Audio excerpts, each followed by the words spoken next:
The views and opinions expressed in this podcast are those of the individual guests. If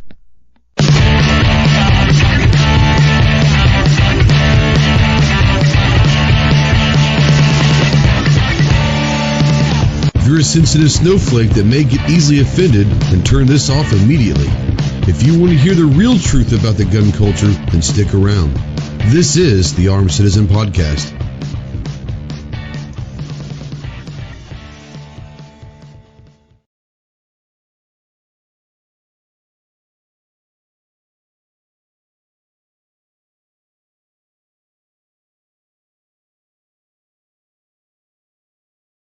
Don't know what's going on. Having some technical difficulties apparently. Anybody out there? Can you guys hear me at all? I'm not having the camera going right now, but can you hear me? Let me know in the chat.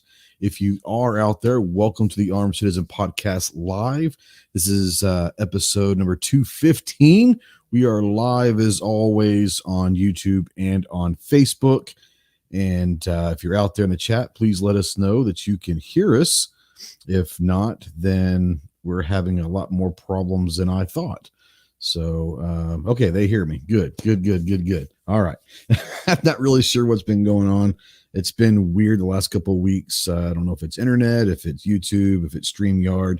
No idea. But we are live as always. And if you're out there, like I said, go ahead and say something. If you're new to the channel, new to the show, then go ahead and say something out there. Let us know it's your first time. We'll give you a shout out and all of that jazz.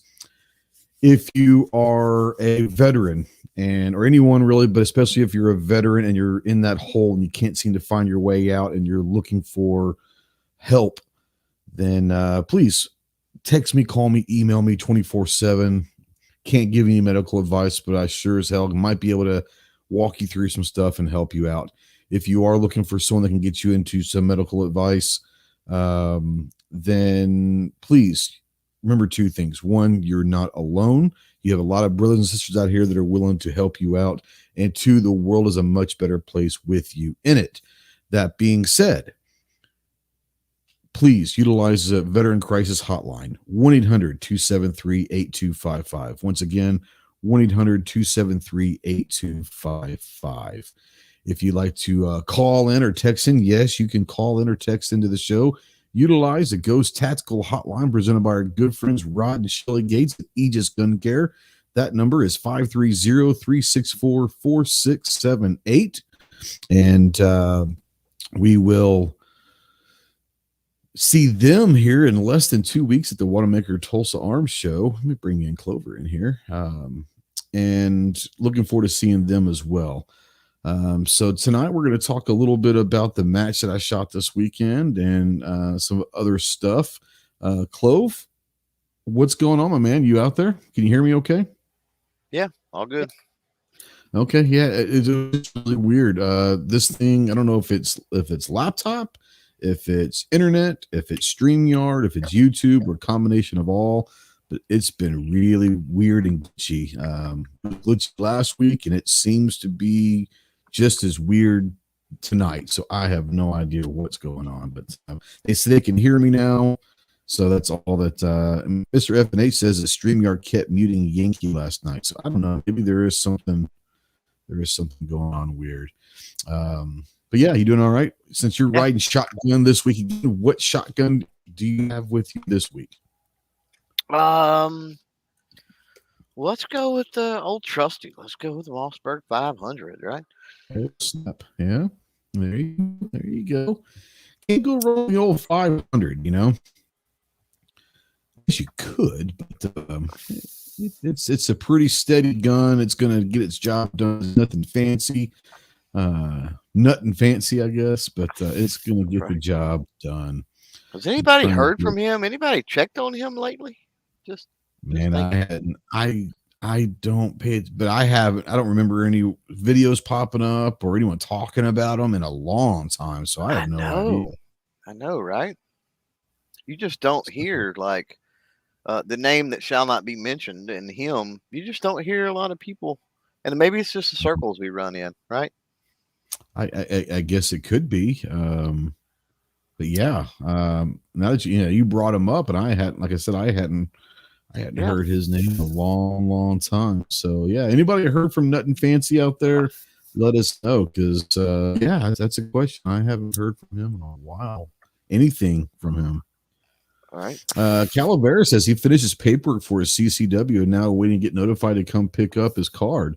So I'm not familiar with California. Is that a shall issue or is it a may issue? California. I know it's a weird process. I think it's a may, but yeah, almost let us know. I mean, like, now that you finish your paperwork, are you pretty much guaranteed to get it, or are there other hoops that you have to jump through? I don't know. Let's go ahead and say hi to everybody. Buck's out there. Gun Loving Grandpa, saw him this past Saturday at the match. Gunpowder Beauty's out there. Let's see here. Aegis is out there. Is that Rod Shelley? Talked to Rod. Was it yesterday? Yesterday, the day before. Got a text from him. I believe we're not going to give out, because of operation security of OPSEC, we're not going to give out any locations, but Rod sent me a text earlier, said that they changed their hotel to the hotel that we're staying at in Tulsa. Yeah, we're going to burn that place down. They may not bring us back, but that's okay. Right. Gary's out there. Calaveras, so they'll get to partake. Since he's out there listening, I don't know if he's heard us talk about this, but they will get to partake, definitely, since they're staying in the same hotel. They'll get to partake of the Krispy Kreme Wendy's Frosty Challenge. We are going to do that no matter what, right? I mean, that's a given this time, correct? Yep. Yeah, it's happening. Yeah. Whether we want to think about that or not, we I don't know why we didn't last year, or in April, I should say. I don't know. Well, who's out there. Subs up. So Krispy Kreme is the opposite direction from Claremore. And then we weren't really sure where Wendy's was at either. But there's a Wendy's in Claremore now. And so we could pick up the Krispy Kreme. Okay. Yeah, we could pick up the Krispy Kreme at pretty much any time, right? And there's a microwave in the little thing in the lobby in the hotel. Is correct.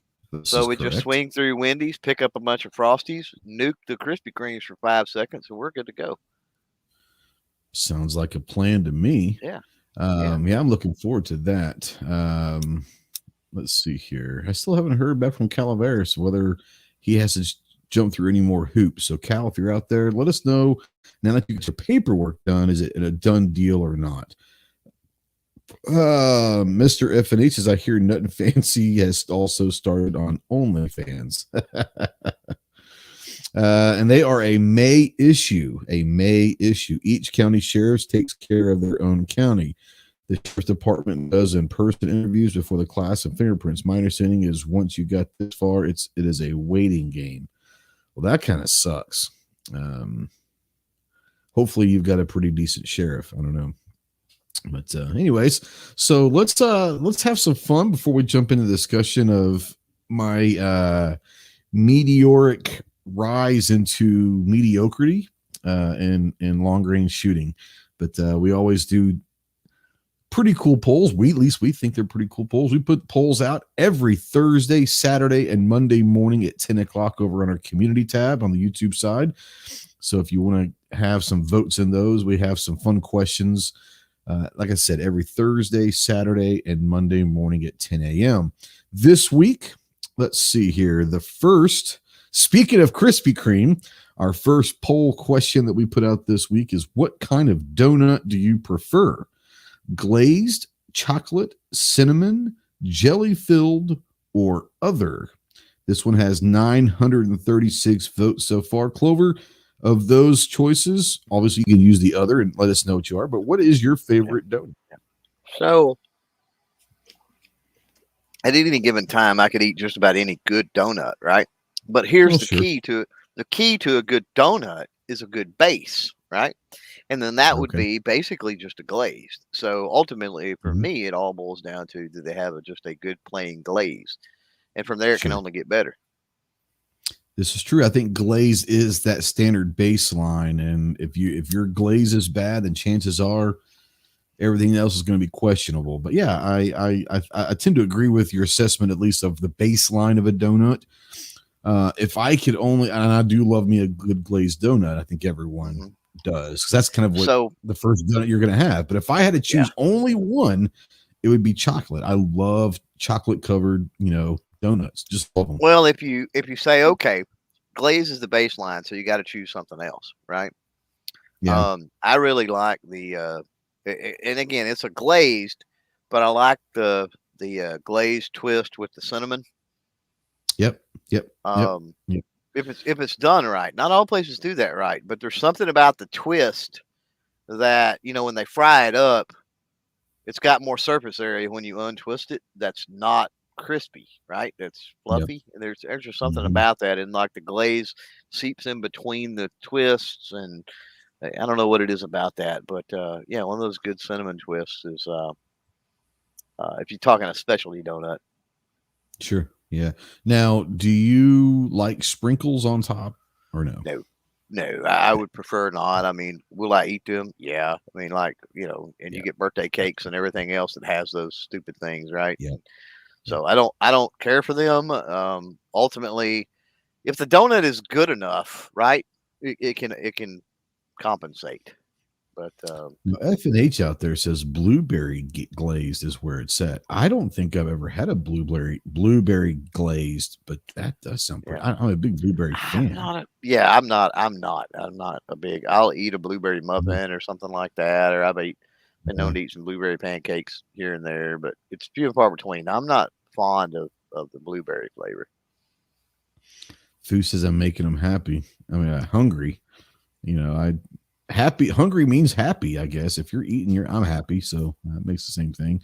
Cal says one place he went had a chocolate filled cake donut with chocolate glaze and chocolate chunks on top. Now, that being said, I think most of the people that know me, at least know me relatively well, will know that I'm not a big chocolate fan. I don't like chocolate, but I do like brownies and chocolate cake. But that to me sounds like it's too much chocolate. That's just for me. It just sounds like it might be a little bit too rich. I don't like chocolate enough. Now, my wife's the one that's like goes to Dairy Queen and asks for like the chocolate flurry and asks for extra chocolate chips, extra chocolate, everything, chocolate.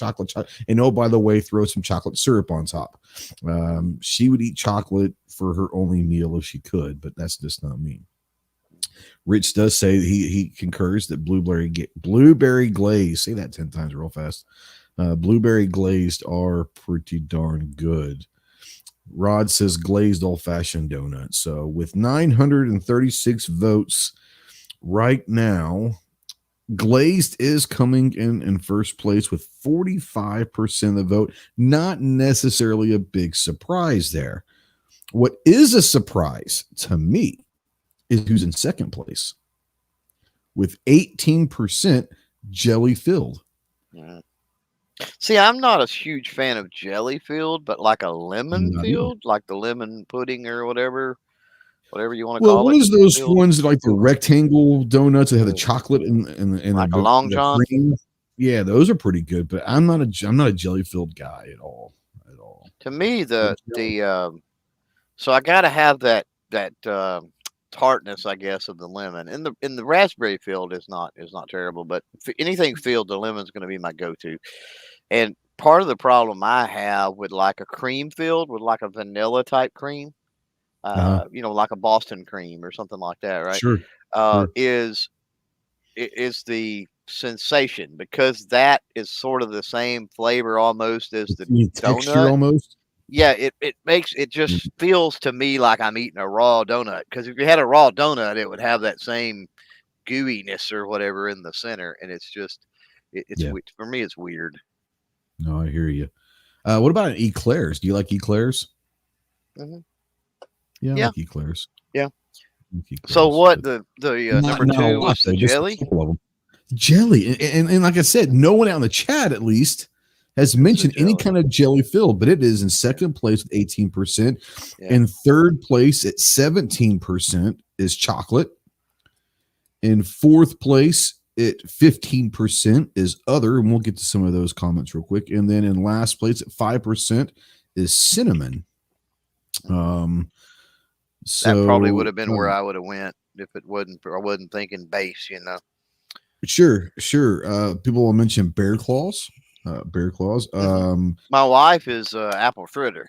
That's her Okay. go-to. All right. Out there in the comments on the post was Janelle Haney says sour cream glazed. I don't know. Never heard of sour cream glaze, but interesting. Bear I don't like sour claws, cream. So. Bavarian cream, a lot of cream cheese, a lot of the cream filled is where people are going. Well, here's the thing: is a cream filled and all of that.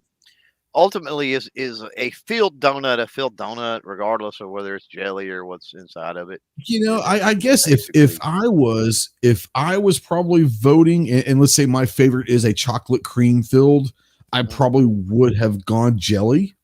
You know, because it is a filled, and maybe I should have put filled donuts instead of just jelly filled, but I'm not. I mean, because smart. isn't pudding just like a non-fruit jelly? Honestly, I can see where you're going with that. It's sort of the same consistency. It's the same texture. It's the same principle. Gunmetal guy says one obstacle: jelly dropping on level 1 tactical beard makes for sticky mag change. I can get that. This is true. F&A says, ever had a German chocolate cake? I'm not a big German chocolate cake fan, so I do. I like German chocolate cake. Never had a German chocolate cake donut. My dad loved German chocolate cake, and he liked carrot cake. I'm not a big fan of either one of them, but I have had a carrot cake donut, and it wasn't terrible. Just saying. So, have you or anybody out there, obviously in the chat, have you ever had canned biscuit donuts? Canned biscuit donuts. Can't say I have. That's like a guilty pleasure of mine. It really is. So very simple. You can use Grand's, the big, huge biscuits, if you so choose.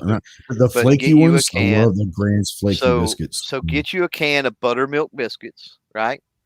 And you can take an apple corer or you know what I mean? One of the little things that cuts a little circle. The cap off of like a 2-liter soft drink. You can even do it. But anyway, punch you a donut hole in the middle, obviously. Right. And then obviously get you some kind of cooking oil, put it in a pan, and fry her up.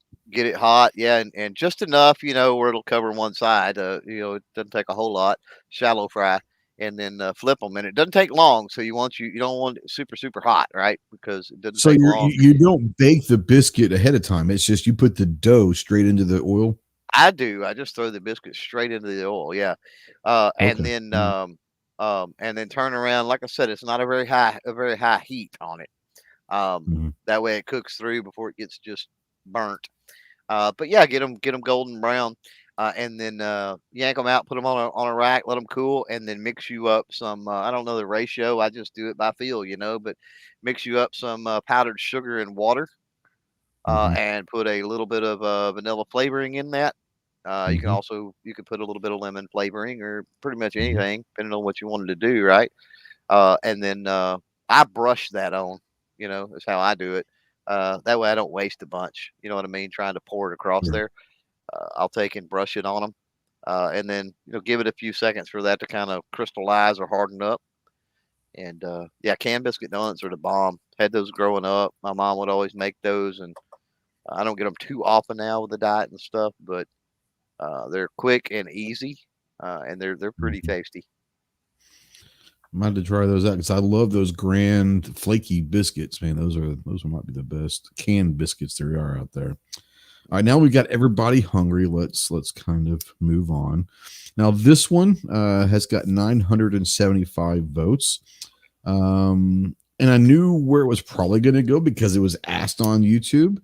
But I said, which one of these do you use most? Instagram, YouTube, Snapchat, Facebook, or other? So I want to ask you real quick. Of those, which one do you use the most? YouTube, no doubt. Yeah. I think that's where I'm at also. I wouldn't say it's a close second. My second is probably Instagram because I have enjoyed Instagram over the last couple of years since I got on. It's easy just looking at pictures, but like I said, with 975 votes coming in at 84% is YouTube. Now, obviously I asked it on YouTube, so I figured that was probably going to happen. Second place with tied for second place, I should say, with Instagram and Facebook. And third place with 4% is other. And in last place with 2% is Snapchat. So we're going to go to the others. And Elder out there, I like Steven. He says, my name is Steven and I'm a YouTubeaholic. Most everybody was saying, then Frank was out there. I don't know if he was answering another question somewhere, somehow. He says, Winchester White Box, sometimes Federal. Ghost is my friend, Semper Fi. So either he's had a little glitch in the matrix, or he was answering another question, or he was just being silly. But Winchester White Box. But yeah, now there was a guy that says YouTube and Reddit. Typically, I'm not going to go all the time. I'm not making this a blanket statement. Typically, the people that spend their time on YouTube are not on the Reddit type forums, because that's a whole nother weird, either you're a forum person, typically, either you're a forum person or you're a YouTube video person. I don't come across many that spend time on each usually. Mm-hmm. Yeah, there's not a lot of crossover, and that's the perfect opportunity to say if there's anybody listening to this because of certain rules or Reddit and other things. If you do crossover, if you do watch a lot of YouTube, listen to YouTube, whatever, and you participate in Reddit quite often, consider sharing stuff from YouTube creators over there, because you're the link. You are it, because like I said, there's very few people that cross over. Yeah. Now Gunmetal Guy says, this community is awesome. Can get tips on removing a squib from a barrel and cooking pastries in the same chat. America. This is true. You never know what you're going to get out of our podcasts. We might be talking about all sorts of tactical weird things, and you also get a chance to get a recipe for canned biscuit donuts all in the same chat. So yeah, it is what America is all about. And the last one, we always put some kind of a firearm up there. This one, and we put this one up yesterday, got 831 votes so far. And it's a simple yes or no. When driving, do you keep a firearm in the car? And I'll start with you. Oh, yeah, absolutely. Yeah. Multiple probably with me. I probably have 2 or 3 at minimum anytime I go somewhere. Yeah. And 77% of the people out there say yes. 23% say no. There were a few people out in the comments that were wondering if I'm police or ATF, criticized me for asking such a personal question. And I just simply said, move on. There's nothing to see here. Or I told one guy, yes, I do work for the FAT. And he says, that figures, it sounds like something they would ask. I'm like, okay. So, yeah. You gotta love it. A lot of people were saying that they're from like New Jersey and stuff like that in the comments, saying they would if they could, but they're not allowed to. But Gunpowder Beauty says, I heard donuts.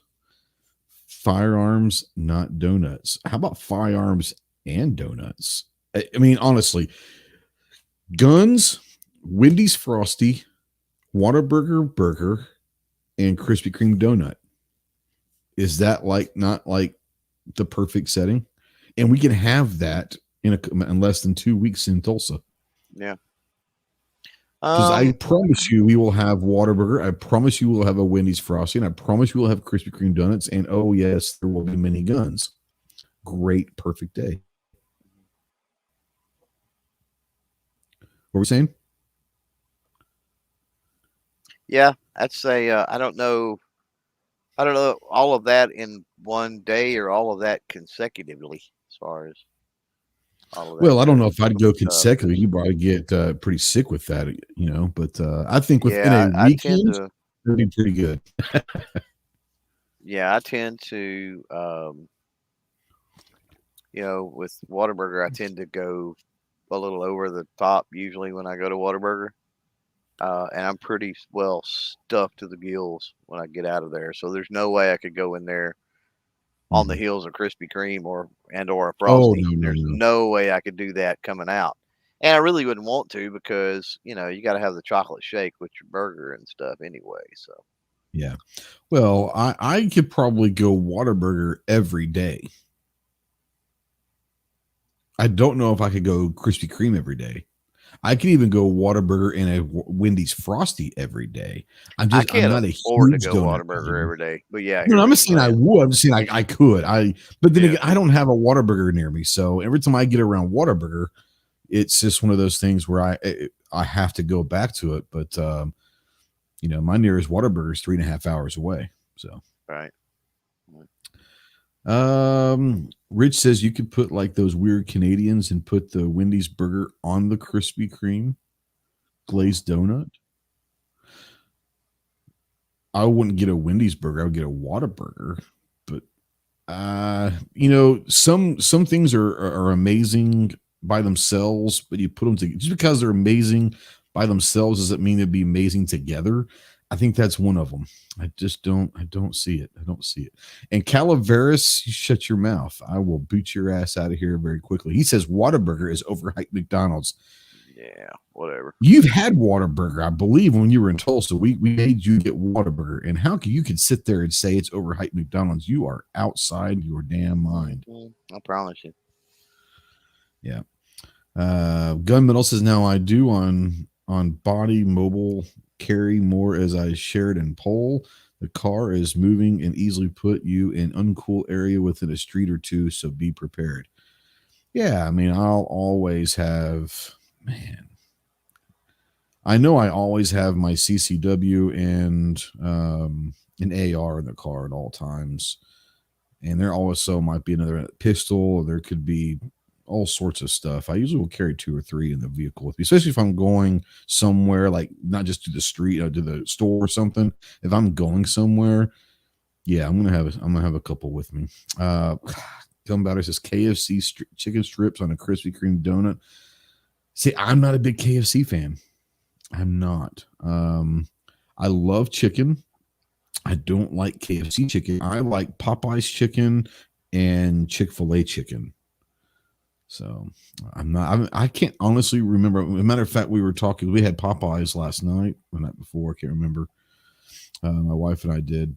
And we were sitting there talking about it and can't remember. It's been a couple of years, if not maybe 5 years since we've had KFC. I just never, and maybe it's just my local KFC's that bad. I don't know, but I've never really been a huge fan of KFC. Are you a big fan of KFC? Yeah, I mean, I don't get it very often, but yeah, I mean, I love original recipe. And you've got people that do, and you got people that don't. So the people that love original recipe, that's really the only place you can get something like that, other than homemade fried chicken, is KFC. Unfortunately, now my grandmother made some. I know some other people, made homemade that was pretty close. But yeah, I mean, I think you're right. I think for a very long time, KFC has been known for being very inconsistent from one location to the next. Yeah, and maybe that's the problem. Our local just might be trash. Yeah, and I think that's why a lot of them get a bad rap. KFC's a Taco Bell, a fast food chicken. I think so.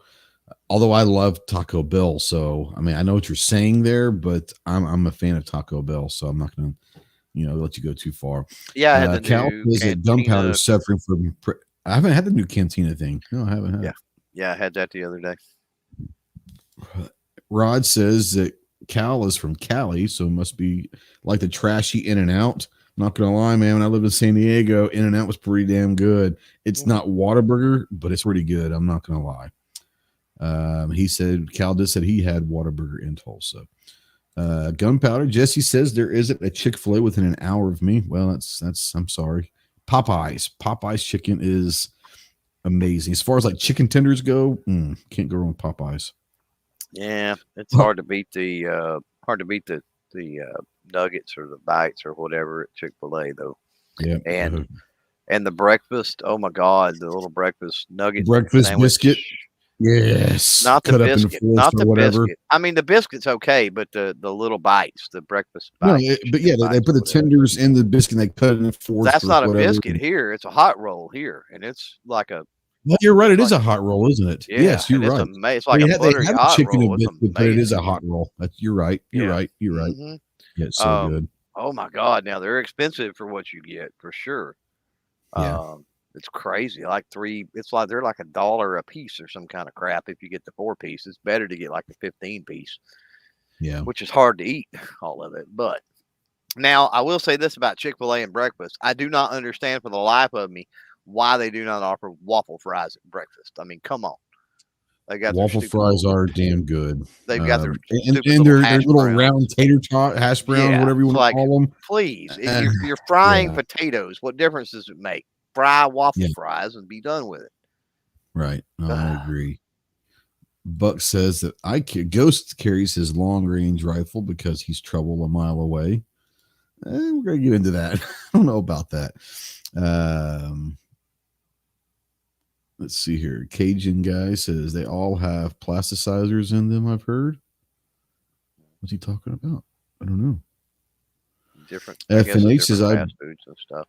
Yeah, probably. He says I boycotted Taco Bell for a decade after getting trapped in a drive-thru for 45 minutes and couldn't get. Now, yeah, they at least one here also has the 1-lane drive-thru. So if you have to leave, yeah, you're not getting out. That is a bad, unless you want to jump the curb and go in the grass. That's so.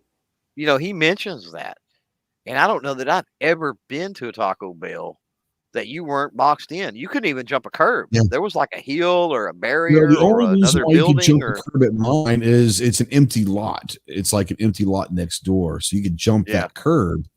But not yeah, in any of the ones I've ever been to. You were totally boxed in. If you got in there, you were screwed. Now luckily I've never had that situation, but yeah. Yep.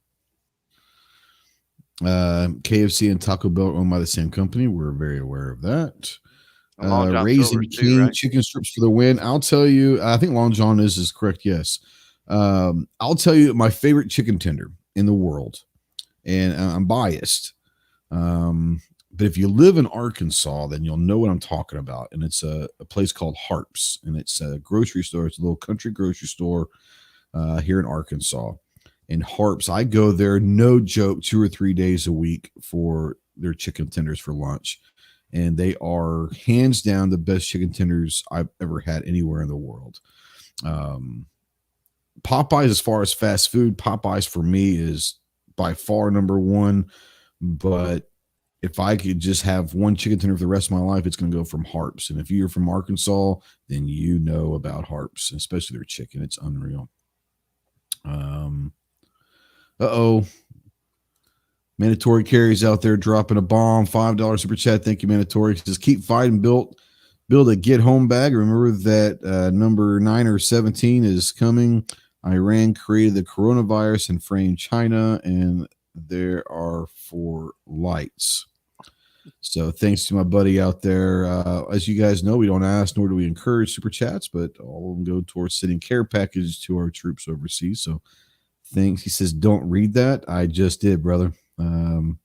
If I put a super chat up there and you put something on there, I'm going to have to read it. So be careful with what you put.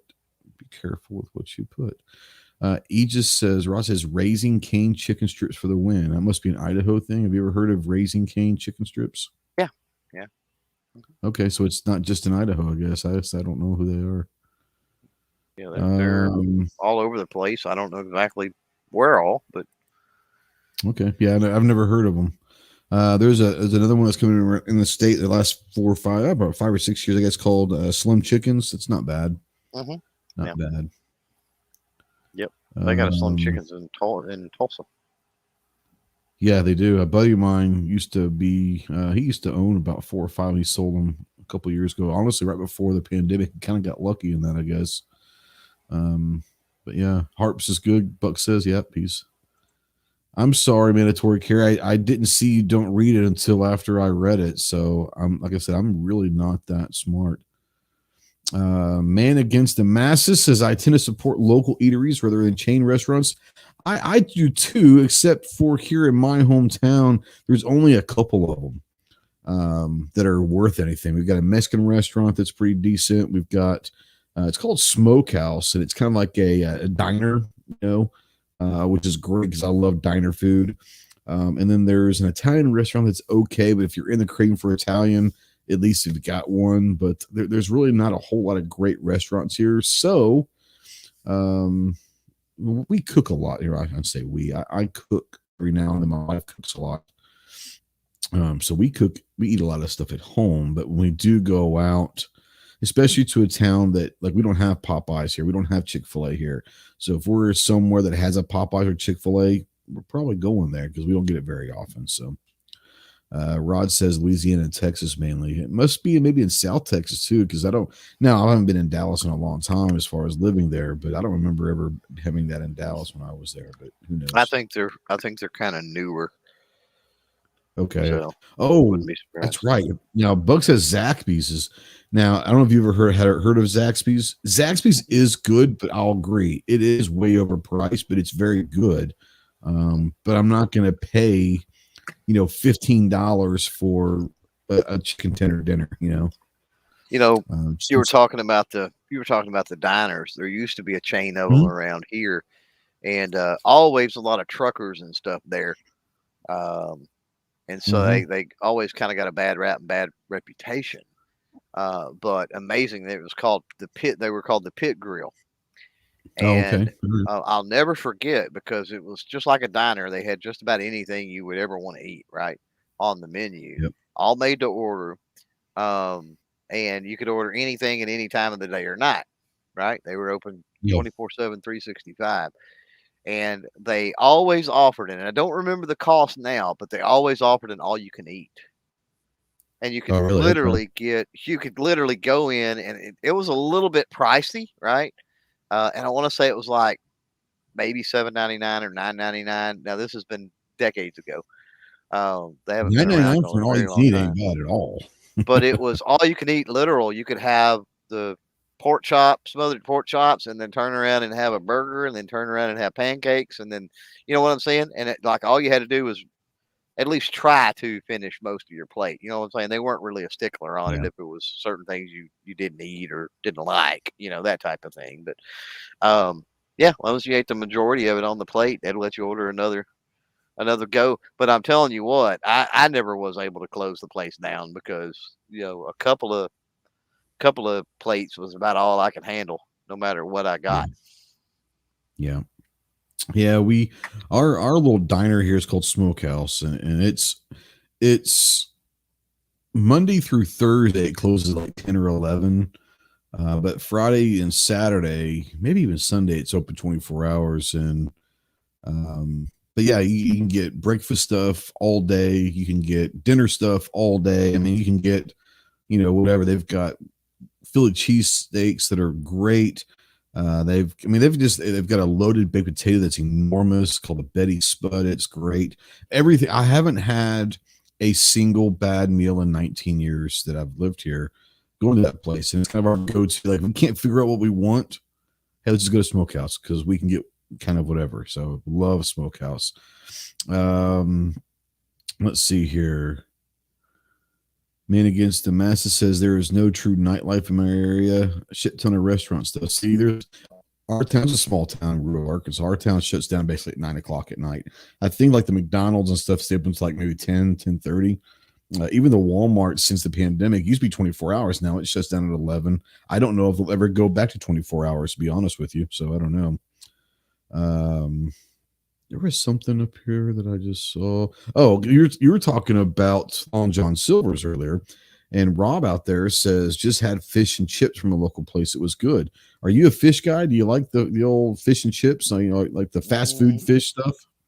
No, I mean, I will eat Long John Silver's, but I'm not big into fish and seafood and stuff like that. My favorite fish to eat is crappie. And I mean, you can't find that in a grocery store, and you can't find that in a restaurant. You know what I mean? It has to be somebody has to be somebody that's went fishing, right? Get invited to a fish fry. It's about the only way you get that. And that's my favorite. I'm not even that big on catfish. But the white fish, whatever it is, that cod or whatever it is they use, that Long John Silver has, it's not bad. And let's be honest, the batter is one of the biggest draws for me with Long John Silver's. I really like the batter they use. I do not like fish in any way, shape, or form. The only fish that, or I should say, food that I'll eat from the water are shellfish. I do like shrimp and lobster and crab and all that, but I do not like fish. Maybe because I can't stand the smell of it. So I just, I don't know. Never have liked fish in my life. Got an interesting question. Gunmetal Guy says survivalist type question. Cooking at home to mitigate exposure to the riot prone masses, kind of sort of, may need to be prioritized more in a foreseeable future. What's your thoughts? So I will say this. I am not one of the crazy doomsday. And I say crazy, I'm not saying like y'all are crazy, but the crazy like atmosphere of the doomsday or Red Dawn type apocalypse type stuff. But I will say that I'm not going to have like a storm cellar full of survivalist food and gear and all that. What I will say is we're always going to make sure that we're prepared and we have enough to get us maybe through a couple weeks or a month or something like that. It's not like we're going to be able to go down there. And what was that movie with Brendan Fraser? They closed it. They go to the bomb shelter and they're there for 50 years or whatever. Yeah. We're not going to do that. But we're going to make sure that that we're prepared. As far as the crazy masses of people, I don't see that here. Like I said, I live in a small rural town. That stuff just doesn't go on here because if anyone has that kind of a bigger problem, like it kind of gets taken care of in a small rural southern town. So I just see it and I understand it's going on. I just don't see it here. So my outlook on that kind of stuff is going to be a little bit different. And I suspect that Clover's will be relatively the same because we live in the same kind of environment.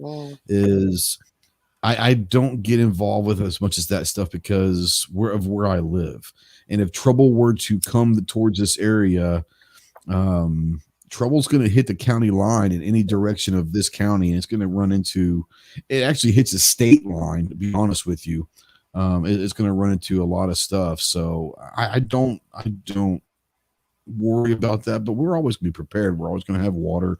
We're always going to have some canned food stuff, and we're always going to be able to build fires. We're always going to be able to hunt. And if we had to, we're always going to be able to survive, if you will.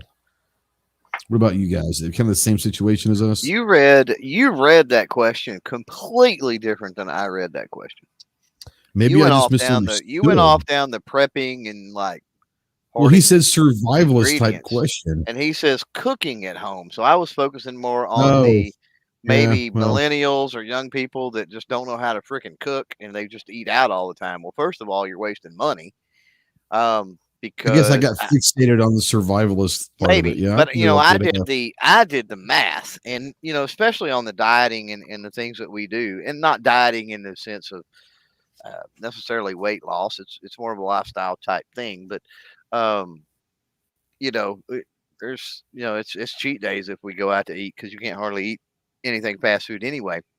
But we do a lot of meal prep.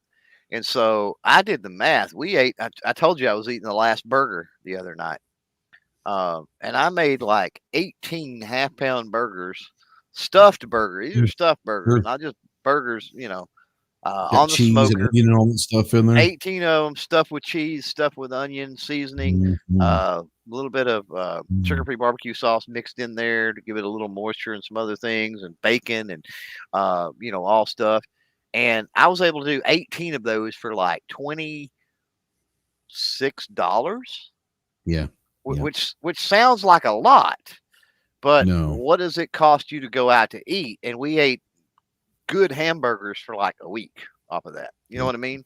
So there's no doubt that it saved money. And so plus, playing around with cooking and stuff is fun. I'm not a great cook by any means, but I enjoy. Well, don't get me wrong. If I have to cook, I don't necessarily enjoy it so much, right? But like if somebody says, "Oh, there's a family reunion and we need you to make 4 pies," well, I'm not going to enjoy that nearly as much as if I can just go in the kitchen and play around. You know what I mean? Um, but cooking's fun. It's fun to play around with different flavors and combinations of things. I've got some stuff sitting in the refrigerator right now. Some sugar-free candy, some idea for some sugar-free Mhm, candies mhm. that I'm going to play around with probably tomorrow. And so I mixed up some stuff, prepped some stuff earlier, and stuck it in the fridge. So yeah, it can be fun to do that and to know that you can do it. I think that's the biggest thing, right? You're right. Um, Yep, absolutely. now, do Rob I says hold a people candle? call him cheap, but Clover's the one that unplugs the clocks at night. That's pretty funny. I got He solar might powered unplug the clocks, clocks, man. but some bitch does not turn the fucking TV off all night. I promise you that. hmm Well, I have to mitigate that by unplugging the clocks, unfortunately. Mm, mm, mm. He says, "Go middle guys." Just backtrack a little. The food prep questions was for urban environment. You were correct. Oh, you both were correct, but more to Clovertech point of saving benefit avoided trouble. Eminent country boy stuck in DFW. See, I grew up in DFW, grew up in Plano, so I get that. Yeah, as far as having to go out into public and all of that because you're in the urban jungle that is DFW, you're going to go out to get your food. Man. You're going to go out to eat a lot more, and I get that. But I guess And I'm chest lucky freezers are because cheap. yes, they are. That's Yes, something to they are. add. So when we're talking about We've got meal a prep, huge one.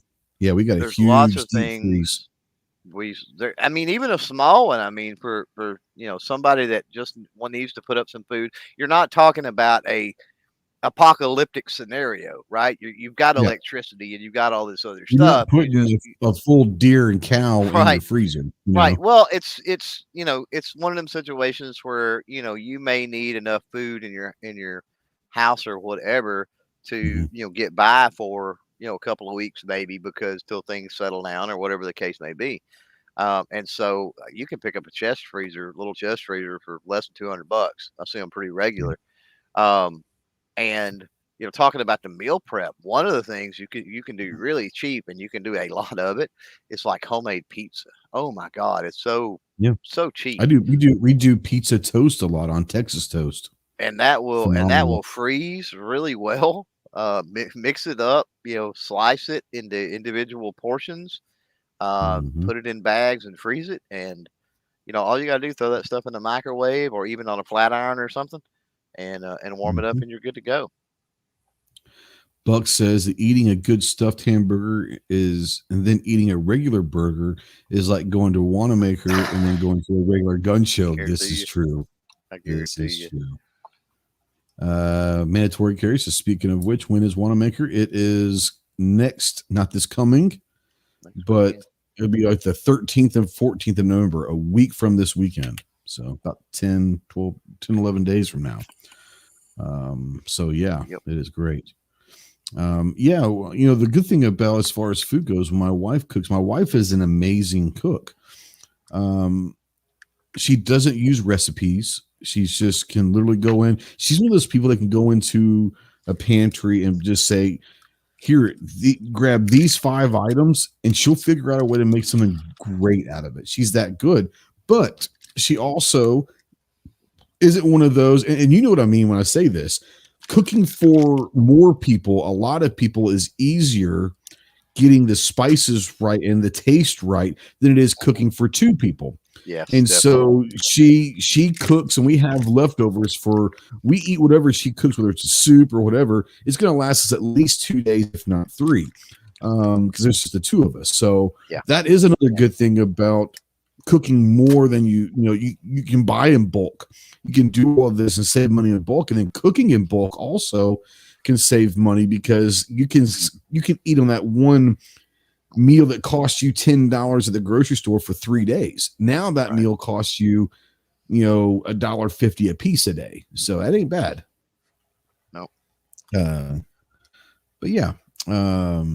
So about a year from now for me, time to put some time off and for mandatory carry. And Love to have you. If you have ever been to Wanamaker, we keep telling people it is a bucket list for sure. You've got to get there. Every April and every November, they have them there in Tulsa. So there's no excuse. There's no excuse that you guys can't make it to Tulsa. And if you have to fly, not a problem. A bunch of us always have vehicles. We'll be more than happy to pick you up at the airport. Flights are cheap right now too. Yeah, they are. We got a friend of ours that's flying in this week for this year, this in a couple of weeks, but flying in. And from what I understand, the cheap flights are the reason why they decided to come, Yeah, like round trip for $100 or something crazy. Something crazy. Yeah. Then again, who really flies into Tulsa? So they've got to drop their prices a little bit. Yeah, mandatory carry says, April and November. Every April, every November is the second weekend of each month every year. So be there or be square. All right. We have bullshit our way through the first 50 minutes of this freak show. And I don't know if people like this. Let me ask, okay, so before we go into our topic, I do want to say this. For the people that are out there, would you rather on a weekly basis, when we come on and start this, would you rather I jump right into the topic and then do the polls and the bullshitting and having fun at the end? Or like we have been doing for the last few months, starting with the polls and having fun talking, and then an hour in or so talk about the topic of the night? Which one would you rather us do? Talk about the topic first and then have fun with the polls and bullshitting, or start with the polls and bullshitting first and talk topic second hour? So you guys, I think we get an idea. I should put a poll out there, but I don't want to do that. Well, what are you saying? It's, for me, it really doesn't make a lot of difference, but you kind of get, I don't know, you kind of get the chat going and everything else. We all know people are slow to come in and that kind of stuff. So it just depends. If you've got people slow to come in and they're pissed because they missed all the, you know what I'm saying? Just the silliness and the fun or whatever. Either way, you're not going to it's going to be a 50-50 poll, I would think, Yeah. I personally like doing the polls and having fun early on. Because if we start going down topic, we might not ever get to those polls. We might not ever get to the bullshit and all that. Because whatever. Now mandatory carry says bullshit both hours. Well, we could do that too. We do that quite a bit, actually. Well, it is even when we have a topic. Yep, and there you go. So Man Against the Masses said topic first because you might not make it there if you get sidetracked. This is true. Buck says start off with the polls first. So, like you said, it'll probably be 50-50. So it is what it is. But either way, we are going to start talking about a topic. And a topic this week is I shot my first match this past Saturday. Found out about this match. There is a video on our YouTube channel, so you can go and watch it. It'll kind of give you some background and all that. But I found out about it like Tuesday. And it was at a range that I had never heard anything about because it only opened about 3 weeks ago, but I didn't hear that it was coming. I didn't hear anything about it. But it's a range in Little Rock. It's about an hour and a half from me. And it goes out to 2,300 yards. It's a great range. It's a tough range to shoot because it's flat, which people think that that's crazy, but identifying targets is much more difficult when all you have is a berm and flat land out to that, that long. When you have a mountain or something it's kind of easier sometimes. It's a hard range, plus the wind. The wind was howling and it was swirling in different directions. And but it's a tough range to shoot, but it's a beautiful range. I love the range. Matter of fact, they are going to come next Tuesday night. They will be on the show.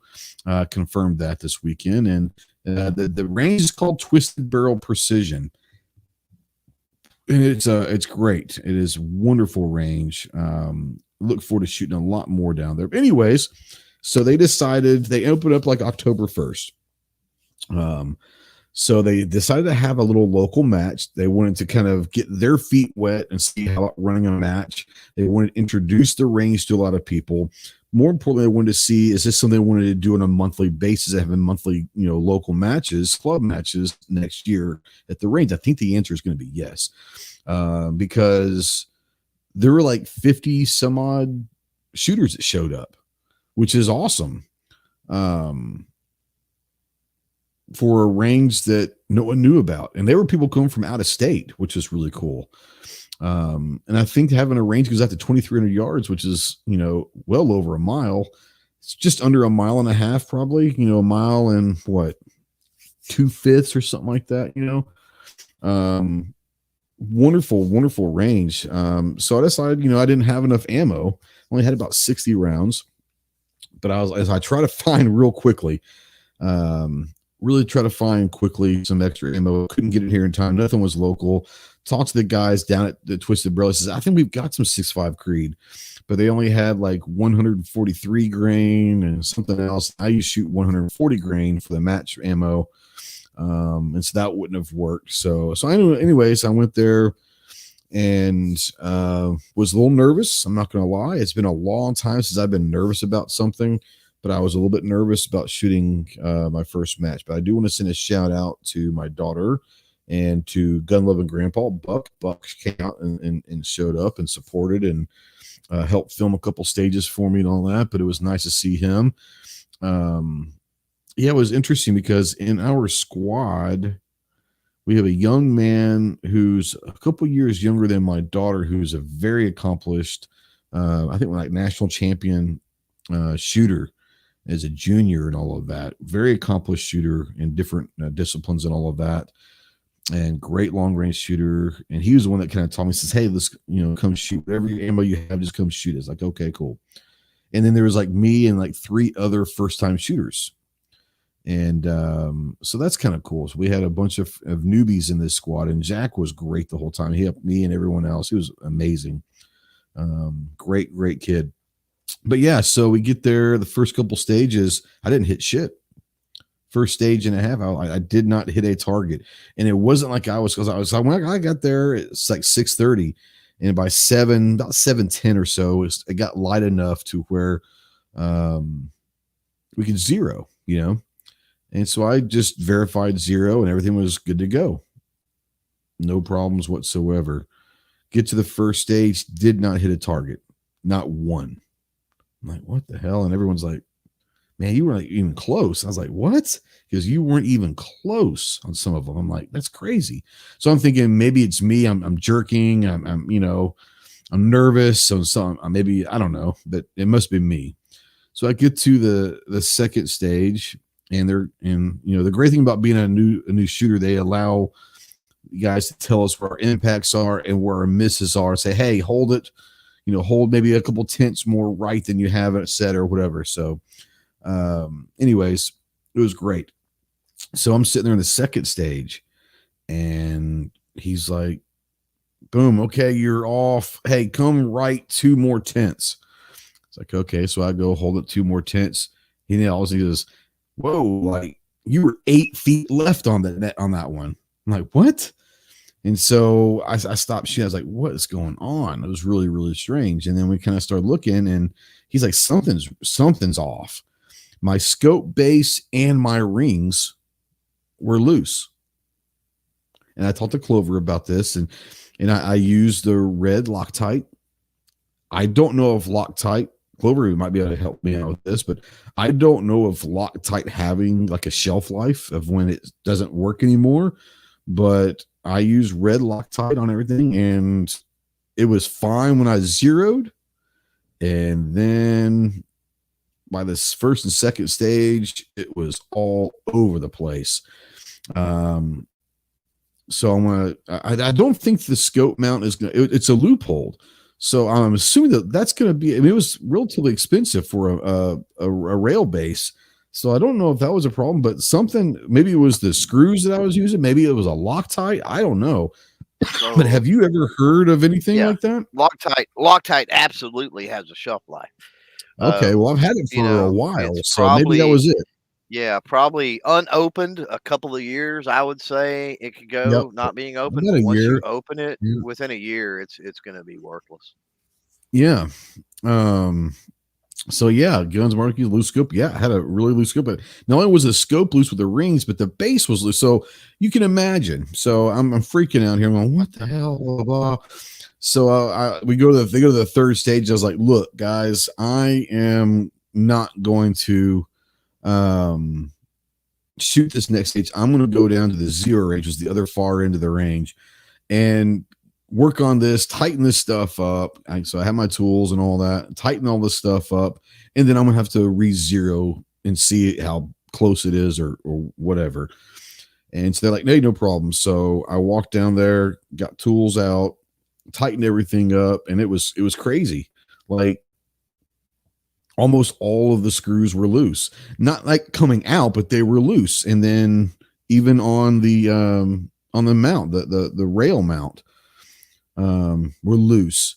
I have like vortex rings and a loophole rail mount. So, I mean, it's not like I'm getting Amazon stuff for $1. I mean, I paid decent money for those. So, it was interesting anyways. So I got everything tightened up, got everything leveled again, and started trying to zero. And sure as shit, I was at 100 yards. At 100 yards, I was like well over 1.5 mil high, and over a mil, like 1.3 mils right was where I was from the last zero. And at 100 yards, that's a tremendous amount of being off. Being 1.5 mil high or whatever at 500 or 600, 700 yards, but at 100 yards, being 1.5 mil high is not good. So yeah, it was crazy. So I got that finally figured out. I missed 2.5. Basically, I got to shoot 5 stages on Saturday, 5 of the 10 stages.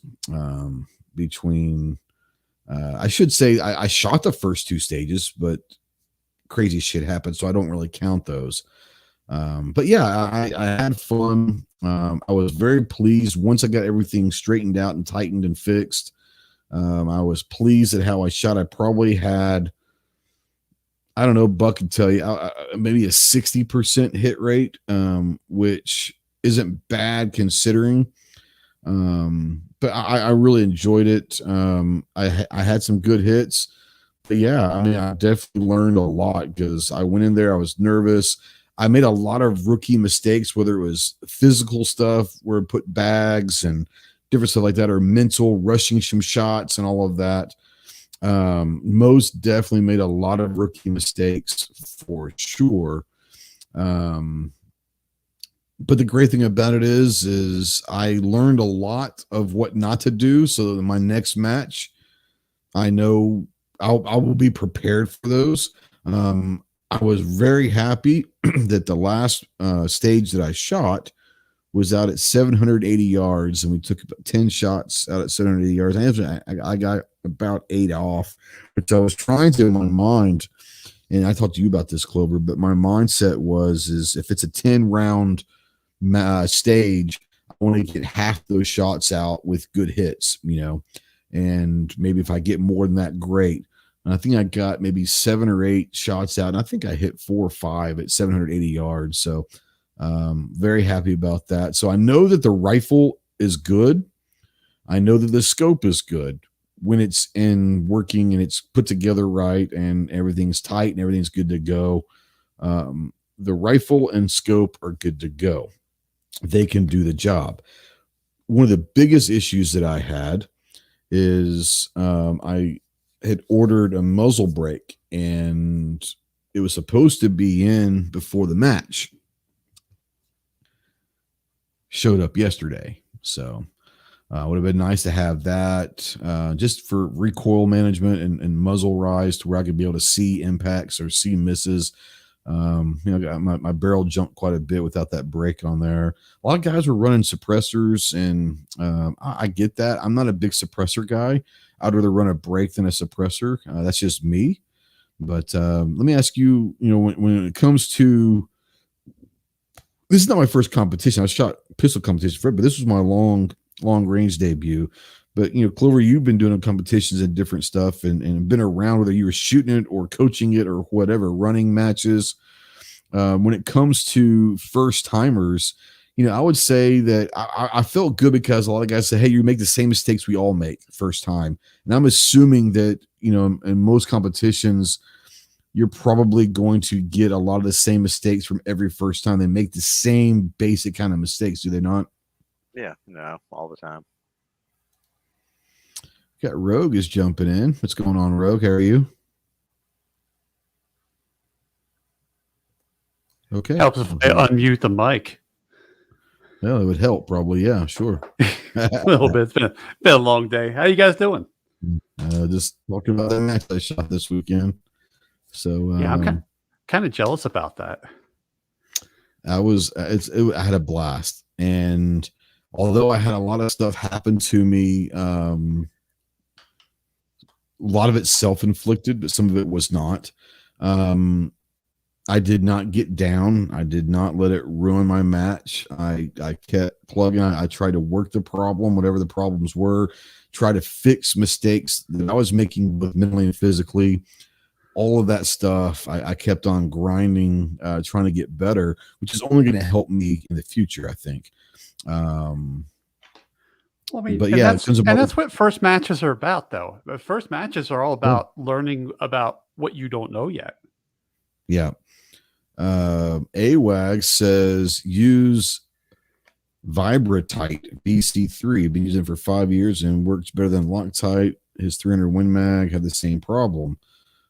So yeah, maybe, I mean, I have no problem trying something else. Loctite's what I've been using for a long time and all that. I had never heard of Loctite having a shelf life. And I don't know if that's what happened, but it seems like that's something that happened because it wasn't just like one screw. It was a lot of the screws, and it wasn't just on my rings. It was on the base plate and all of that. So it's like, and all of that was used with the same red Loctite. So I can only assume that that's what went wrong. Rich White says, I use the oil-resistant Loctite where firearms are concerned. If you get gun oil on standard blue or red, can break it down. I've had the gun for a month, so it's not like it's getting a lot of stuff on there. It's not like it's been this, that, and the other. I've had it for a month, so how much stuff could it really get on there, Guns and Barbecue says, I didn't mean to sound like a snob, but are you torquing everything properly? In addition to the Loctite, absolutely. I was going, I went with whatever the loophole. I think it was, I want to say it was 25 or 30 pounds for the base. And then for the rings / the scope, I think it was 18 pounds is what they recommended for the scope, was 18 pounds. I went by the manufacturer suggested torque settings. So that's all I can do. Can I go a little bit more? Sure. But if it says 18 pounds for the rings around that scope, I'm not going to go to 20 because I don't want anything bad to happen to that. But obviously if they put 18 in their manual, then they've tested 18. It should be fine, So I can only do that. What about you guys? I mean, do you think I did anything aside from maybe a shelf life? I mean, did I? No, I don't. Do you think there was something that I did, or is it just some of those weird things that happened? Maybe with it coming loose, I don't think it was a torque issue. I mean, what did you use to torque everything down with? What is it? Is it a Wheeler? I think it's a Wheeler, yep. A yellow, the fat wrench. Yeah, the fats. I've been using that forever, and I've never had issues with it ever with anything. Yep. Never. Yeah, the fat wrench is awesome. Firearm accurizing torque wrench, fat wrench. It's inch pounds, not it's inch pounds. Yes, guys. Yes. I understand. Yeah, you would have broke something. I would have broken it big time. Yeah, you'd have snapped the head off or something. No, I mean, here's the thing. And let me caveat what I'm about to say by saying that I've never done this in a competition. However, I have taken a scope, mounted it with a standard screwdriver, and just wrenched it down. And toted it all over the woods, everywhere, anywhere and everywhere, and shot out to 200, 300, 400 yards with no problem, right? Yeah.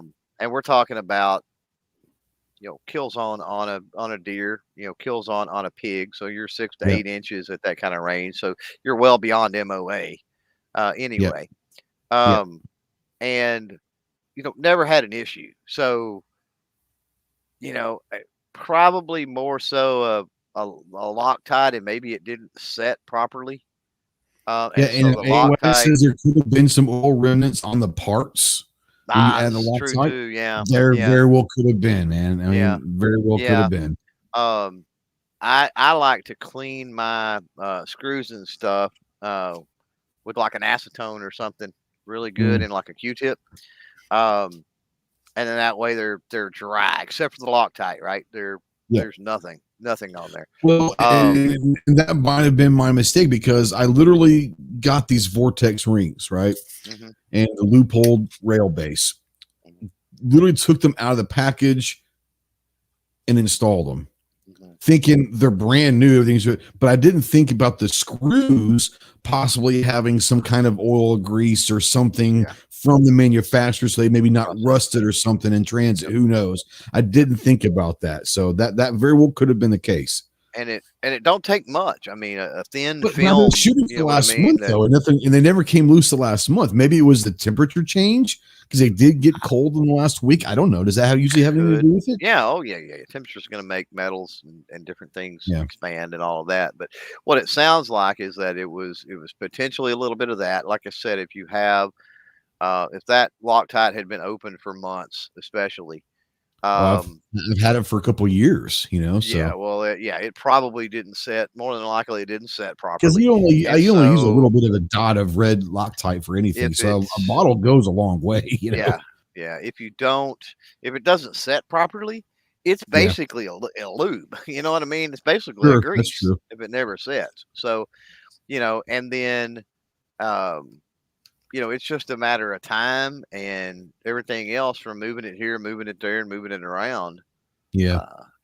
But again, I go back to, I've tightened things down with no Loctite before, hand tight with a screwdriver type situation, and never had an issue for years and years and years. But so who knows? Yeah, like I said, I don't know what happened. I just thought it was strange. Yeah, AWAG is. What's that? AWAG out there. He says he soaks his in the 91% rubbing alcohol, and that's true. That acetone will absolutely strip a finish, but I don't really care about the finish on a screw.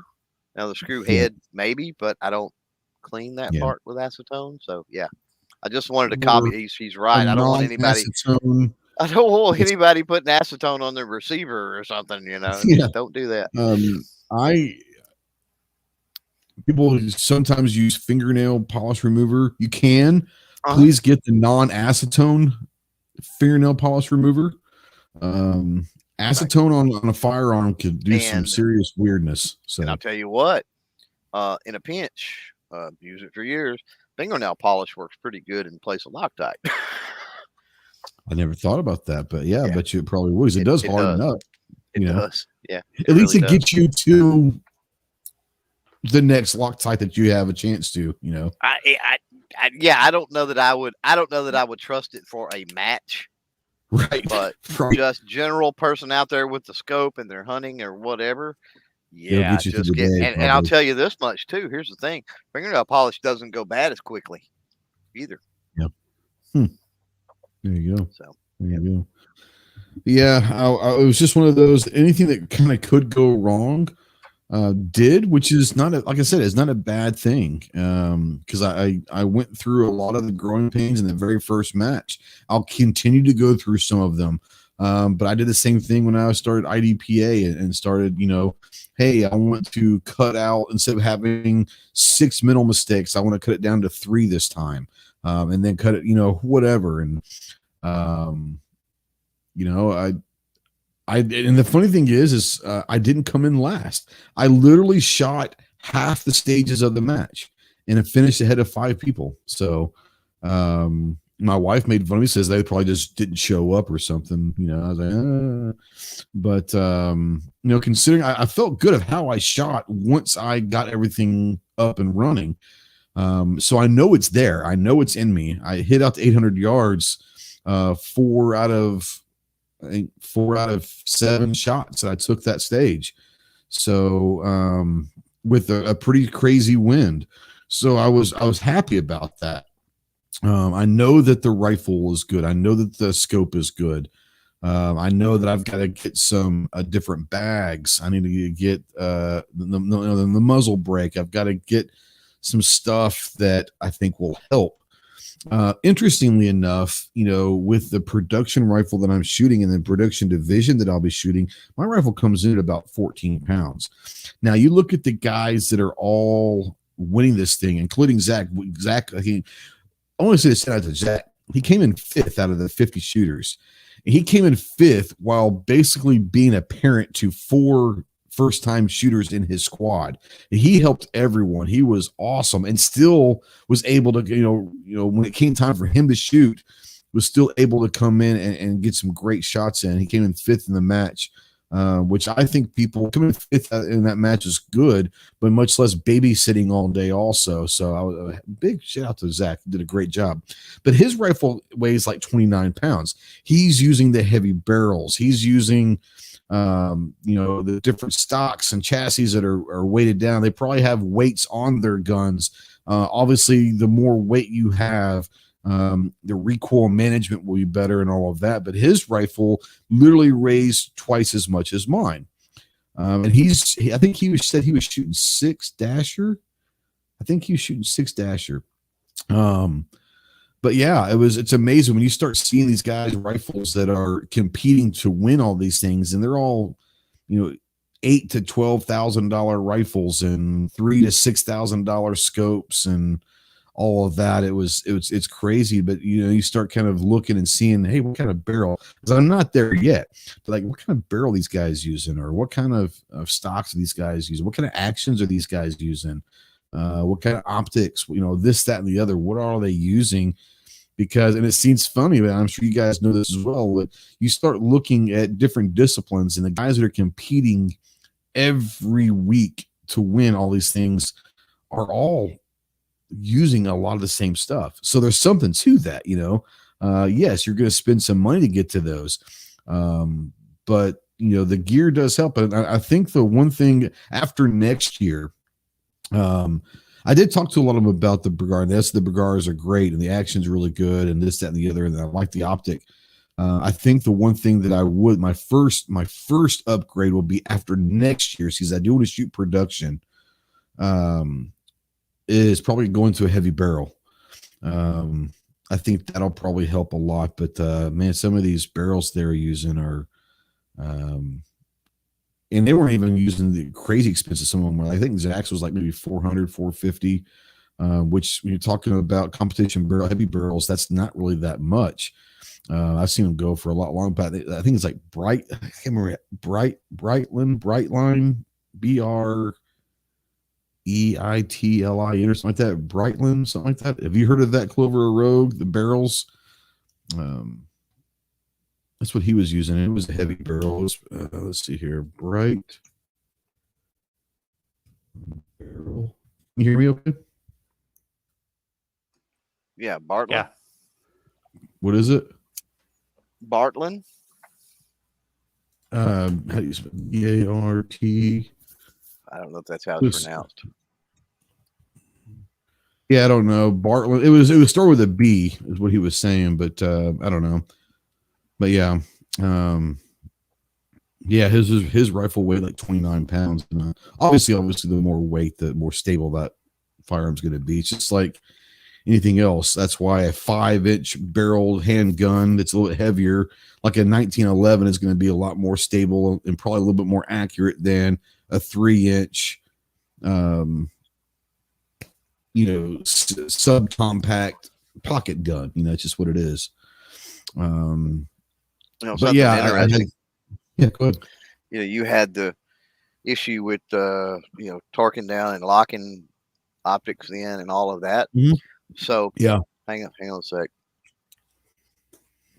Uh-oh. Had to cough. Didn't want to do it in the mic. I hear you. So for years I've run the buck marks, in competition, right?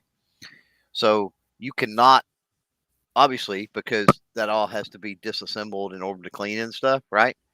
You can't Loctite them down. And not only that, but because of the aluminum rails and other factors, I have to literally run anti-seize on those screws, not Loctite. Oh, really? Yeah, you have to run aluminum anti-seize on those and you just have to in between stages or whatever, you keep an Allen wrench in your pocket, and in between stages you just make sure you're snug. Because if you don't, you will go to take that rail off to clean, what everything you got to do. Full clean, of course. You could do just a quick clean. But if you're going to do a full clean, or especially if you're going to tweak something, polish something, whatever, you'll end up snapping a screw head trying to get them off because they'll bite into that aluminum. Or you'll end up rounding it and end up having to drill it out. It sucks. I can't tell you the number of buckmark rail screws I've had to drill over the years for people. So it's interesting how you're talking about that, and I'm going through my mind thinking it's directly the opposite depending on what you're doing. Exactly. Yeah, having that opposite issue.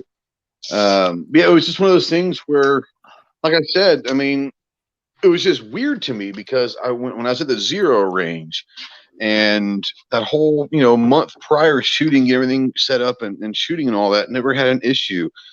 Went to the zero range, everything was good to go, and then the 400-yard walk from the zero range to our first stage, something happened. I don't know. It was just one of those strange things, and honestly, I didn't even think about it. Like, they had it was the second stage before anyone came over, and Zach was like, let me just look at your stuff real quick, because that was really strange. And he's like, man, this is really, really loose. Like, you would think that I would notice it was loose, or I would notice it was moving or hearing a sound or something when I was shooting. I never did. So I don't know. It was just one of those strange things. But like I said, once I kind of got you remember when we went and shot with Charlie, and I took my 308 out of the case and got down, was going to shoot, and my scope was all wonky. Remember that? I do remember that. Yes, I do. I never shot because it wasn't any good. My scope was all wonky. And I don't know how it got that way. I have no clue how it got that way. So sometimes, you're trying to figure out what went wrong. Sometimes stuff just goes wrong. Gremlins or who knows.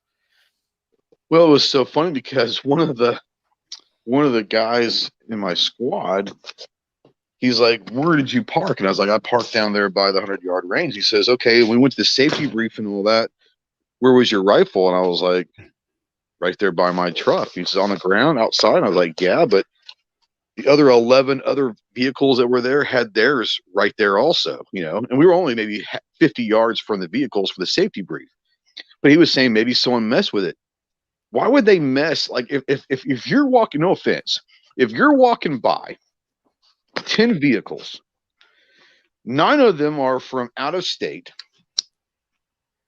and have probably 10 to 15 grand in their rifles, and then there's this little $2,000 Bergara sitting there, which one are you going to mess with? The ones that spend $10,000-$12,000 on their rifles, or the $2,000 stock rifle?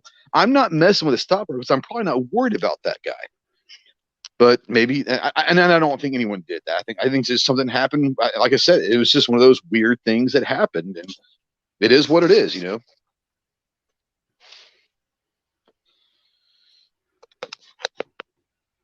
I was thinking you were talking about your you would have noticed if it was loose or not before. You also remember that's your first match. You got a lot of stuff going through your head about stuff. So you might not. It's perfectly understandable that you wouldn't notice something right off the bat because you're focused on so many other things going on that you set your scope. It zeroed fine. You were doing good. Why would you ever think the scope was off? Right. Why would you ever think it's loose? I can see that because I actually had a USPSA match where it was the first time I took my my P320X5 out, And halfway through the match, the sights were off, and it was just one of those weird things. Is I shot it for a couple. I took it out a couple of times before. It shot fine the day before, and then God, about 2 stages in, I just couldn't hit crap with a gun, and my sights were loose, and yeah, I just had to figure it out on the range. But yeah, I can totally see that. You got so many other things. I'm like going through the whole thing of, is my grip wrong, and everything. I'm looking through all that stuff, and it finally dawned on me that my sights were off. Yeah. There was. Go ahead. I was going to say real quick before you go in there, is Buck was making fun of you leaving your rifle out in the rain too. So yeah, I didn't leave my rifle out in nowhere. Trust me. This is true. It got everybody and everything. Yes, it did. No, so transportation. I've seen issues before. So with your case, does everything fit in there tight? Yeah.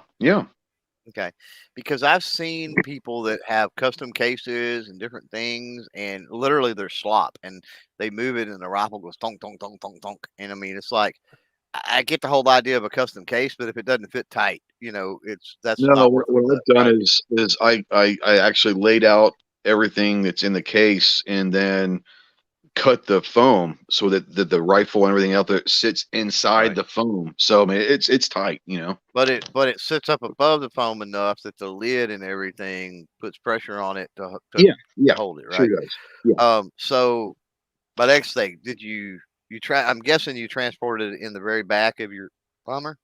I put it in the back seat of the Hummer. Ooh, okay. Now, did you lay it down? What's that now? Did you lay it down or stand it up? Laid it down flat. Okay.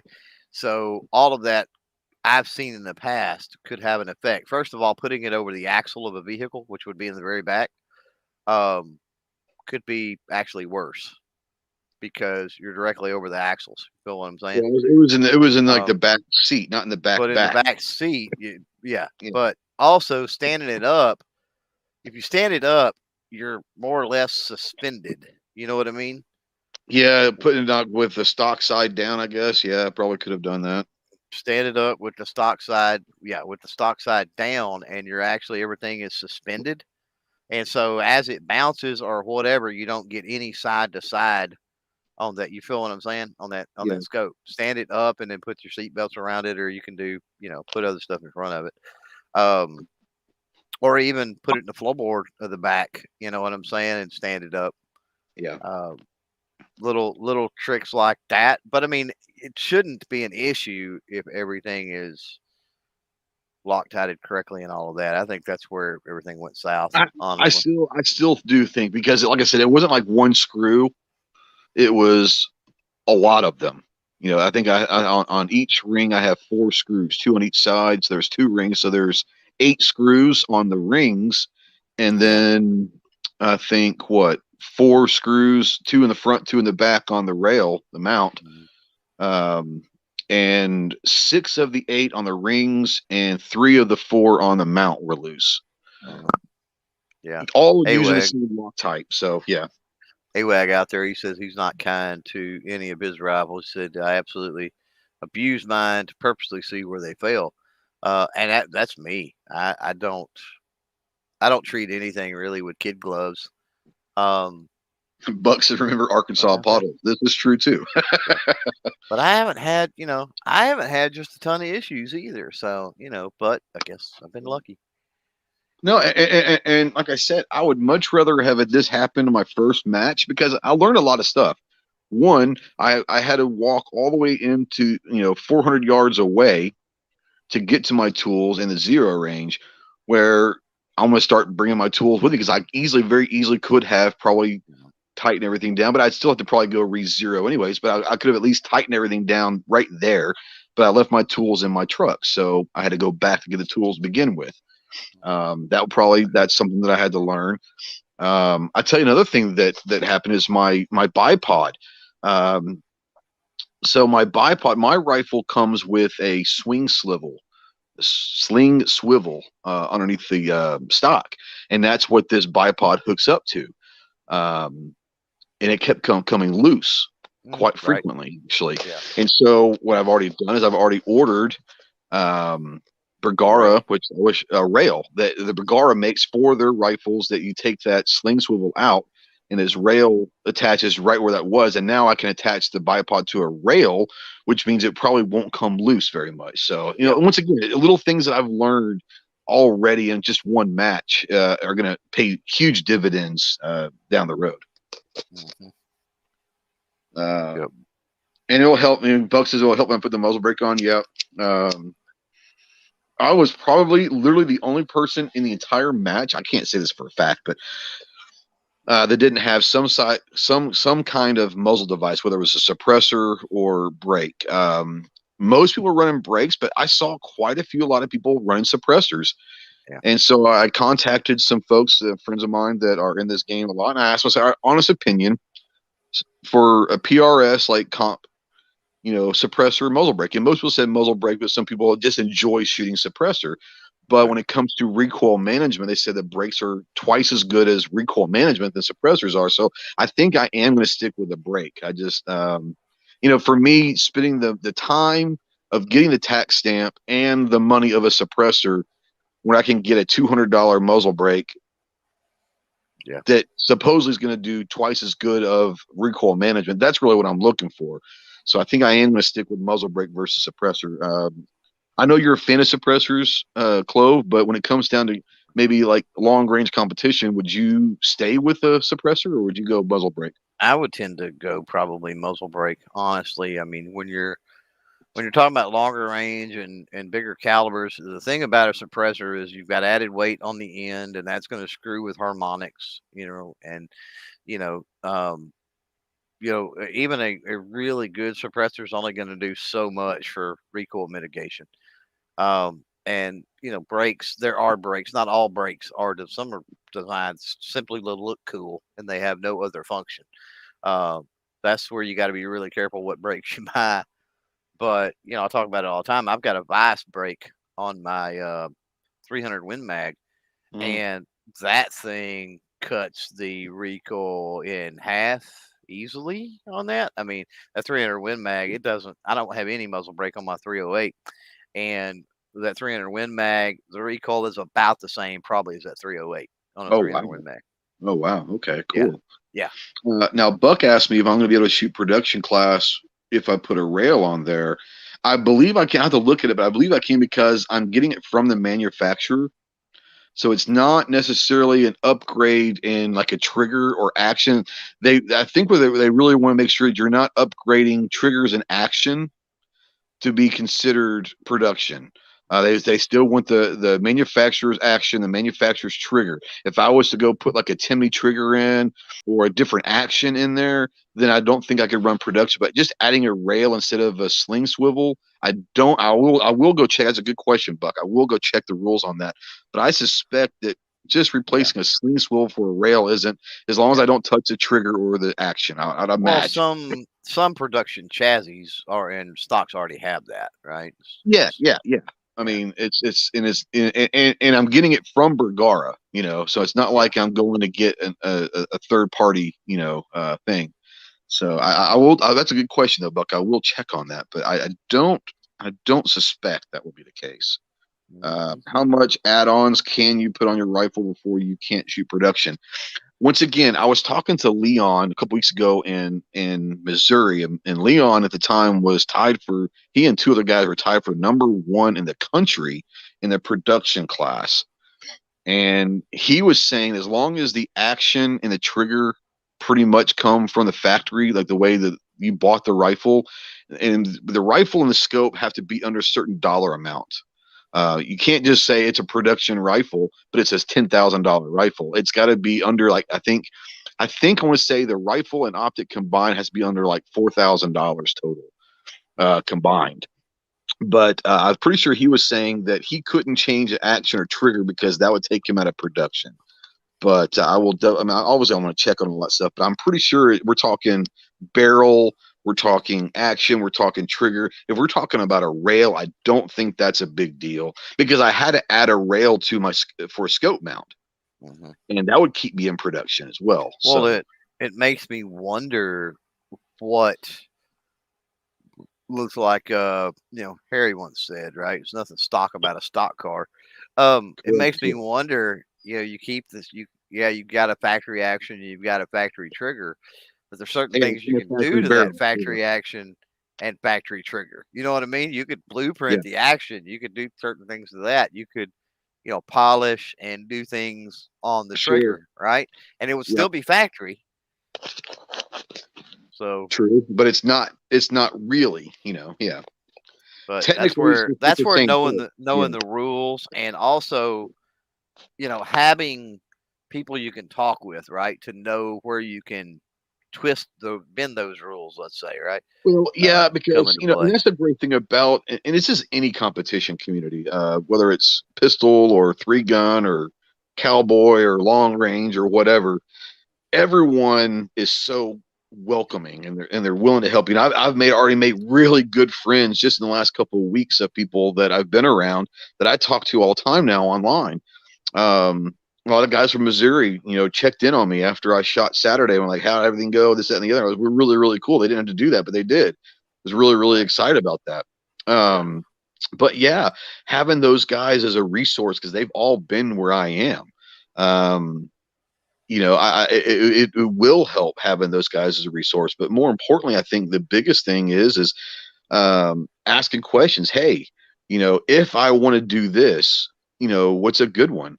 And that's kind of what I did before I bought the muzzle brake. And I was kind of asking guys, hey, what's good muzzle brake? And a lot of people came back and said the Area 419 Hellfire match is a great one for 6.5 Creedmoor. They said if you were doing something else, maybe a little bit different one. And so that's what I got, because I got that answer from several people. But yeah, I mean, you're talking about, eventually I will have to upgrade probably action or triggers or barrels. And at that point, I know that I'm going to be taking myself out of production. But part of my journey is shooting production the first year, because I want to, not only for me, but to show other people. You can get into this game for, let's say, $2,000 for a rifle and a scope, and still compete and do well. So the people out there say, well, I've got to spend 10 grand on a rifle to even try this thing. Maybe you do, maybe you don't, but I'm going to take this journey over the next year and shoot, matches in the production division with a rifle and a scope that cost me $2 grand. And so that right there tells me that anyone can do it. So that's part of the journey as well. But eventually, yes, I mean, me, Clover, and I'm very ultra competitive. So eventually I do want to start competing in these things. And I know that I'm going to have to go and spend some money and upgrade triggers, upgrade barrels, and this, that, and the other. But I don't have to do it right away, Buck says I need to get a set of rules. Yeah, I mean, I've got the rule. I just need to go in there and look at them.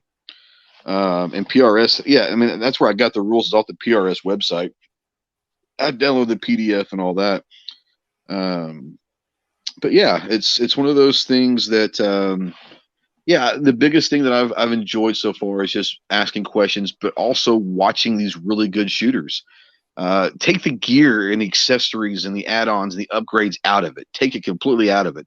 Just watching these guys shoot and how they go about how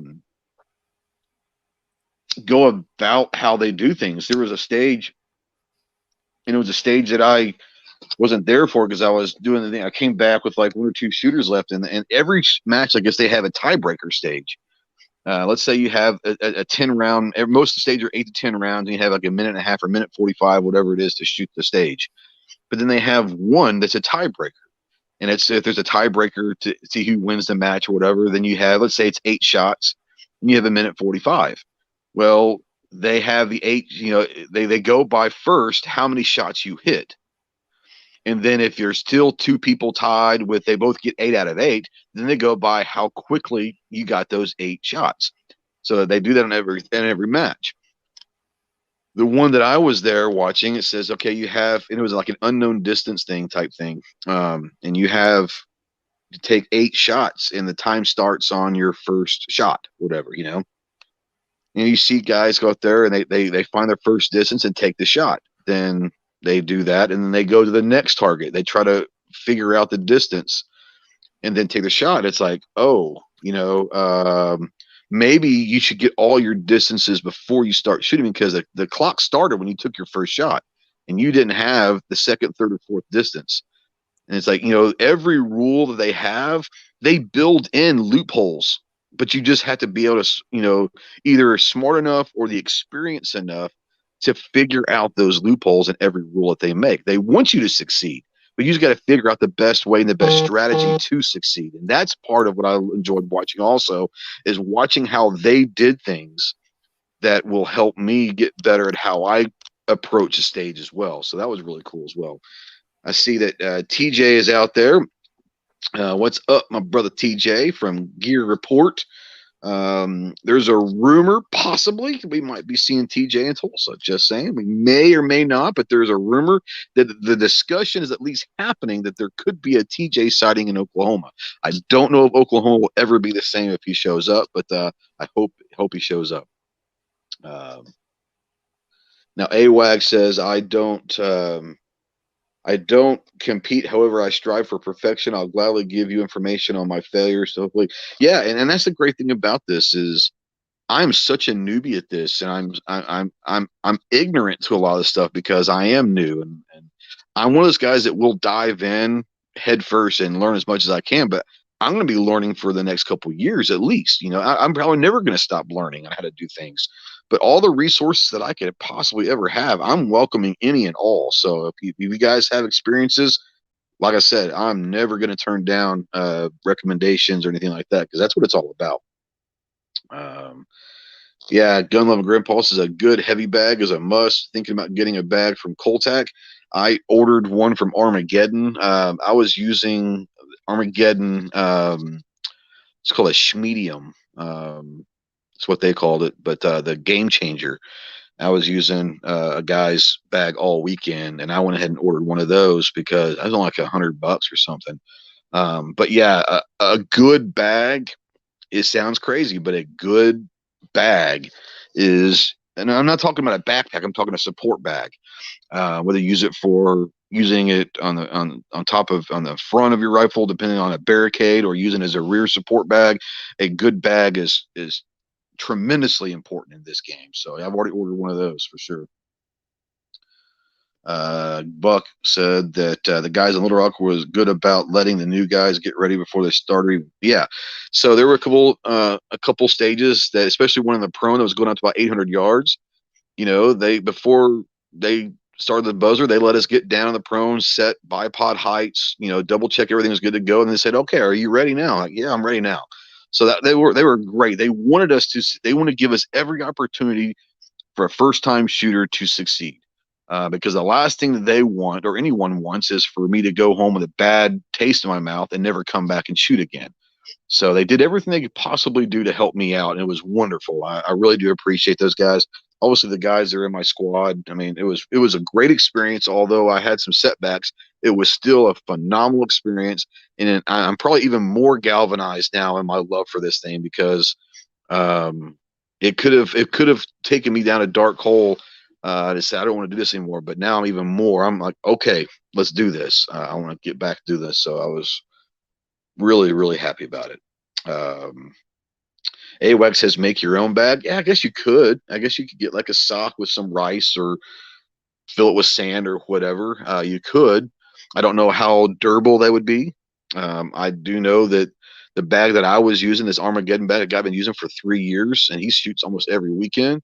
And so I'm just going by what I used and all of that. So that's what I went ahead and got. I'm sure there's other bags out there that are great. Coltac is a lot of guys were using Coltacs, but the bag that I personally used was a buddy of mine, the Zach guy. His is an Armageddon, so that's what I went with. But yeah, there's all sorts of bags out there. He used airsoft BBs. Didn't think about that. That could be a good. I think those are pretty expensive though. Foam, beanbag foam beads or whatever. Yeah. Yeah, you could use beans. You could use those little beads. The thing that I run into, and I mean, maybe that world is a little bit different. The thing that I run into with sand, with rice, with beans, Get even them with wet. airsoft BBs, is weight. Yeah. And you can order, man, you can order those little, you know what I'm talking about, bean bags. They get all over the place with static electricity, so you got to be real careful with them. But Yeah. that's what I use in all of my bags uh, that I'm shooting off of. Now, obviously, if they're to weight down the sled and stuff like that, that's different. But Absolutely. Yeah. I want something that's going to be, it has rigidity, but it doesn't have the weight. Yeah, and there is, and Buck says you can buy the filler on Amazon. Yeah, there is different kind of filler. When I ordered my bag, my Armageddon bag, it had 3 different filler options. It was sand. I could use sand or the standard filler that they recommend, or it is ultralight filler. And I went with the standard because that's kind of what everyone was saying. Get the standard. Yeah. But yeah, you can buy the filler online on Amazon or wherever. I'm sure over time you're going to have to, refill that bag up. But yeah, I don't know if it's a synthetic stuff they use. I'll know more when I get the bag here, and I'll know more kind of I don't know what the filler. I just went with the standard Armageddon filler that they typically recommend. I don't know what it is. I'll tell you another thing that works really well and probably not for you, but if somebody's out there and they've got especially a larger bag and they're looking for a lightweight style filler, go out to like a shotgun range and use shotgun wads. Ah, interesting. That would be pretty good, and like you said, a lightweight. Yeah, that's interesting. I guess you can get creative. There's all sorts of stuff you could use, I guess. Yeah, I got like for the bags that we used for mainly for pistol with the kids in 4-H, but we got, I don't even remember, like a dozen bags or something like that one year on a grant. And there was a plastics company that did it was like an aerated plastic pellet, and I don't remember what they used them for. They made all kinds of injection molded plastic stuff, right?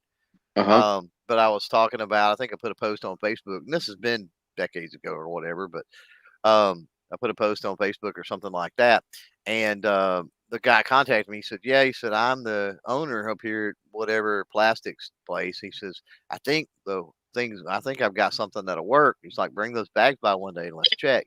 And it was these big, huge bins, man. I mean, huge bins, just full of this stuff. And it was weird. It looked like almost like rabbit food, or you know what I'm saying, or something. Yeah. But it was, or maybe like the pellets for like a wood, like a pellet grill. Sure. But Yeah. it was plastic, and they were like aerated. You know what I mean? It wasn't like solid. They had like holes all through them and stuff. It was really weird. Yeah, that is interesting. And they use them because of the temperature at which the plastic melts, because they have all the holes in them. That creates more surface area, and so the temperature at which they melt, they can dump them in the hopper and keep everything running smoother or something. I don't know, but I mean they worked out great. So, that's another thing. If you've got any type of injection molded, plastics place, most of those, I mean, they didn't have a problem. It was for the kids, obviously, and they didn't have a problem filling up 12 bags. But I mean, just one bag. I mean, there might be, a manager or something there that might give you enough to do that. It wouldn't take no more than a few scoops, Yeah, I tell you something that in one of the long range groups that I'm in, a lot of people were saying that if you live in a very humid or an area that has a lot of moisture and a lot of rain, let's say like the Pacific Northwest or something like that, a lot of people said they use cat litter because it absorbs all that moisture. I was like, that's interesting, Yeah. Yeah, that's also a weight thing though. I've got some bags here. Now I've taken it a step further. And they're still good, and I leave them out in the weather all the time, which is what's crazy. They're years and years and years old, and they look horrible because of sun fading. But those are filled with cat litter, and I use them more for the weighted type aspect than anything. Right. But I put a gallon Ziploc bag in those and put the kitty litter in the Ziploc bag. The Ziploc, yep, sure, Right. absolutely. And then zip the thing up. So you waterproofed it even more, yeah. Basically, but the bag has a liner and all in it too. But I'm telling you, I went out there and it's years and years and years old, and I unzipped one here a few months ago because Caldwell had sent me some new bags, and I just wonder, and I went out there and the zippers all worked, and I pulled it out and it was completely dry. The cat litter was. It's crazy. That is crazy. Now AWAG wants to know. He says, was Mirage from the barrel a big problem at all for you? And developing something to hopefully mitigate the Mirage from the barrel. For me, it was not. No, I didn't have any issues with Mirage off the barrel for sure. So no, it wasn't an issue for me. Once again, I only shot half the stages, so it's not like my barrel was getting overheated or anything. Because I probably put 40 to 50 rounds total through that thing. But no, I did not have any Mirage issues off the barrel. Not at all. So, and then Buck was saying earlier also that one of the guys in Missouri had a heavy bag, so we removed some of the heavy filling and replaced with the lightweight filling. It was lighter, but still solid to rest the rifle on. So yeah, I mean, any of that filler is going to be good. It just depends on what you're using it for. Are you using it for a rear bag, or are you using it for a support front bag, depending on a barricade or something like that? I guess that really all kind of depends on what you're going to. I think guys will carry a heavy and a light bag, probably. Maybe, who knows? But yeah. I went with the Armageddon Game Changer, the medium size. And I'm going to go with that for a while and then see how it works. And if I need to add something, then I will. And, that we'll go down that road when I need to. But yeah, overall, like I said, it was an enjoyable weekend. I'm glad that I had some of the issues that I had. Obviously, I wish I didn't, but I'm glad. Ultimately, I'm glad I did, because I went through a lot of stuff that I knew I was going to have to face eventually, and I faced a lot of them maybe in the first match. So maybe I'll be able to handle them better and look for things in preparation that may mitigate some of those issues. So yeah, I'm looking forward to the next match. My next match will be in February up in Missouri, so I'm looking forward to that. What I want to do, I know Rogue's been kind of busy in the back. He's still kind of working his day job a little bit while he's on here. But if he's available, I don't know if he's available right now. I'll see if he unmutes. But I want to give you a few minutes to talk about anything that we've discussed, or plug your channel, or any projects you have going on. Well, I can tell you that I've been watching what you're doing, because this is something that I eventually want to get into. So I'm kind of glad that you're learning all this stuff before me. And it's funny because I never thought about shelf life of Loctite before. Neither did I. I had no idea it was a thing, And it's kind of funny because I have some, I haven't been in FFL for almost 2 years now. And I still have Loctite from 2 years before I turned in my license. And I'm sitting there thinking about that stuff going, yeah, I'm thinking it's about time to replace that. And then what Clover was talking about with, the rifle being in the back of your truck. Yeah. I was testing a couple of red dots for a company, and honestly, to hold the zero, I just took my rifle and threw it in the back of my car in a loose bag and just let that thing bang around for a while. So when he was talking to you about that, that was going through my mind. But it's kind of great seeing all this stuff. I was watching your Instagram posts from the match, and I was like, this is awesome. I really awesome. want to get out and do this stuff. It's awesome. It was such a fun time. Like I said, Buck was out there for a few stages and all of that, and I think he was having fun watching and all that. I think he's probably even excited now to get everything going and get started next year as well. It's just a really fun time. I think a lot of it has to come down to is the people. It comes down to the people are so warm and welcoming and helpful and want you to succeed and are willing to literally help you in any way. almost even sacrifice maybe how they shoot because they're helping you out so much. And that's the really great thing about the sports, shooting sports as a whole, no matter what discipline it is. Everything that I've ever been to, everyone's been just so awesome. So if you're worried about doing this stuff, don't worry about it. Come out with what you have, and you'll be all right. People will help you. Yeah, and that's what I learned a long time ago when I first started shooting competitions with pistols. I was so nervous going to my first match, and then people took their time to show me things and talk to me and point out some things I was doing wrong and some equipment changes I might want to make. And that's awesome to hear it go into the precision rifle stuff too, because I saw that going through pistol, steel challenge, and even 3-gun, and it's a community thing, and that's what makes this sport so awesome.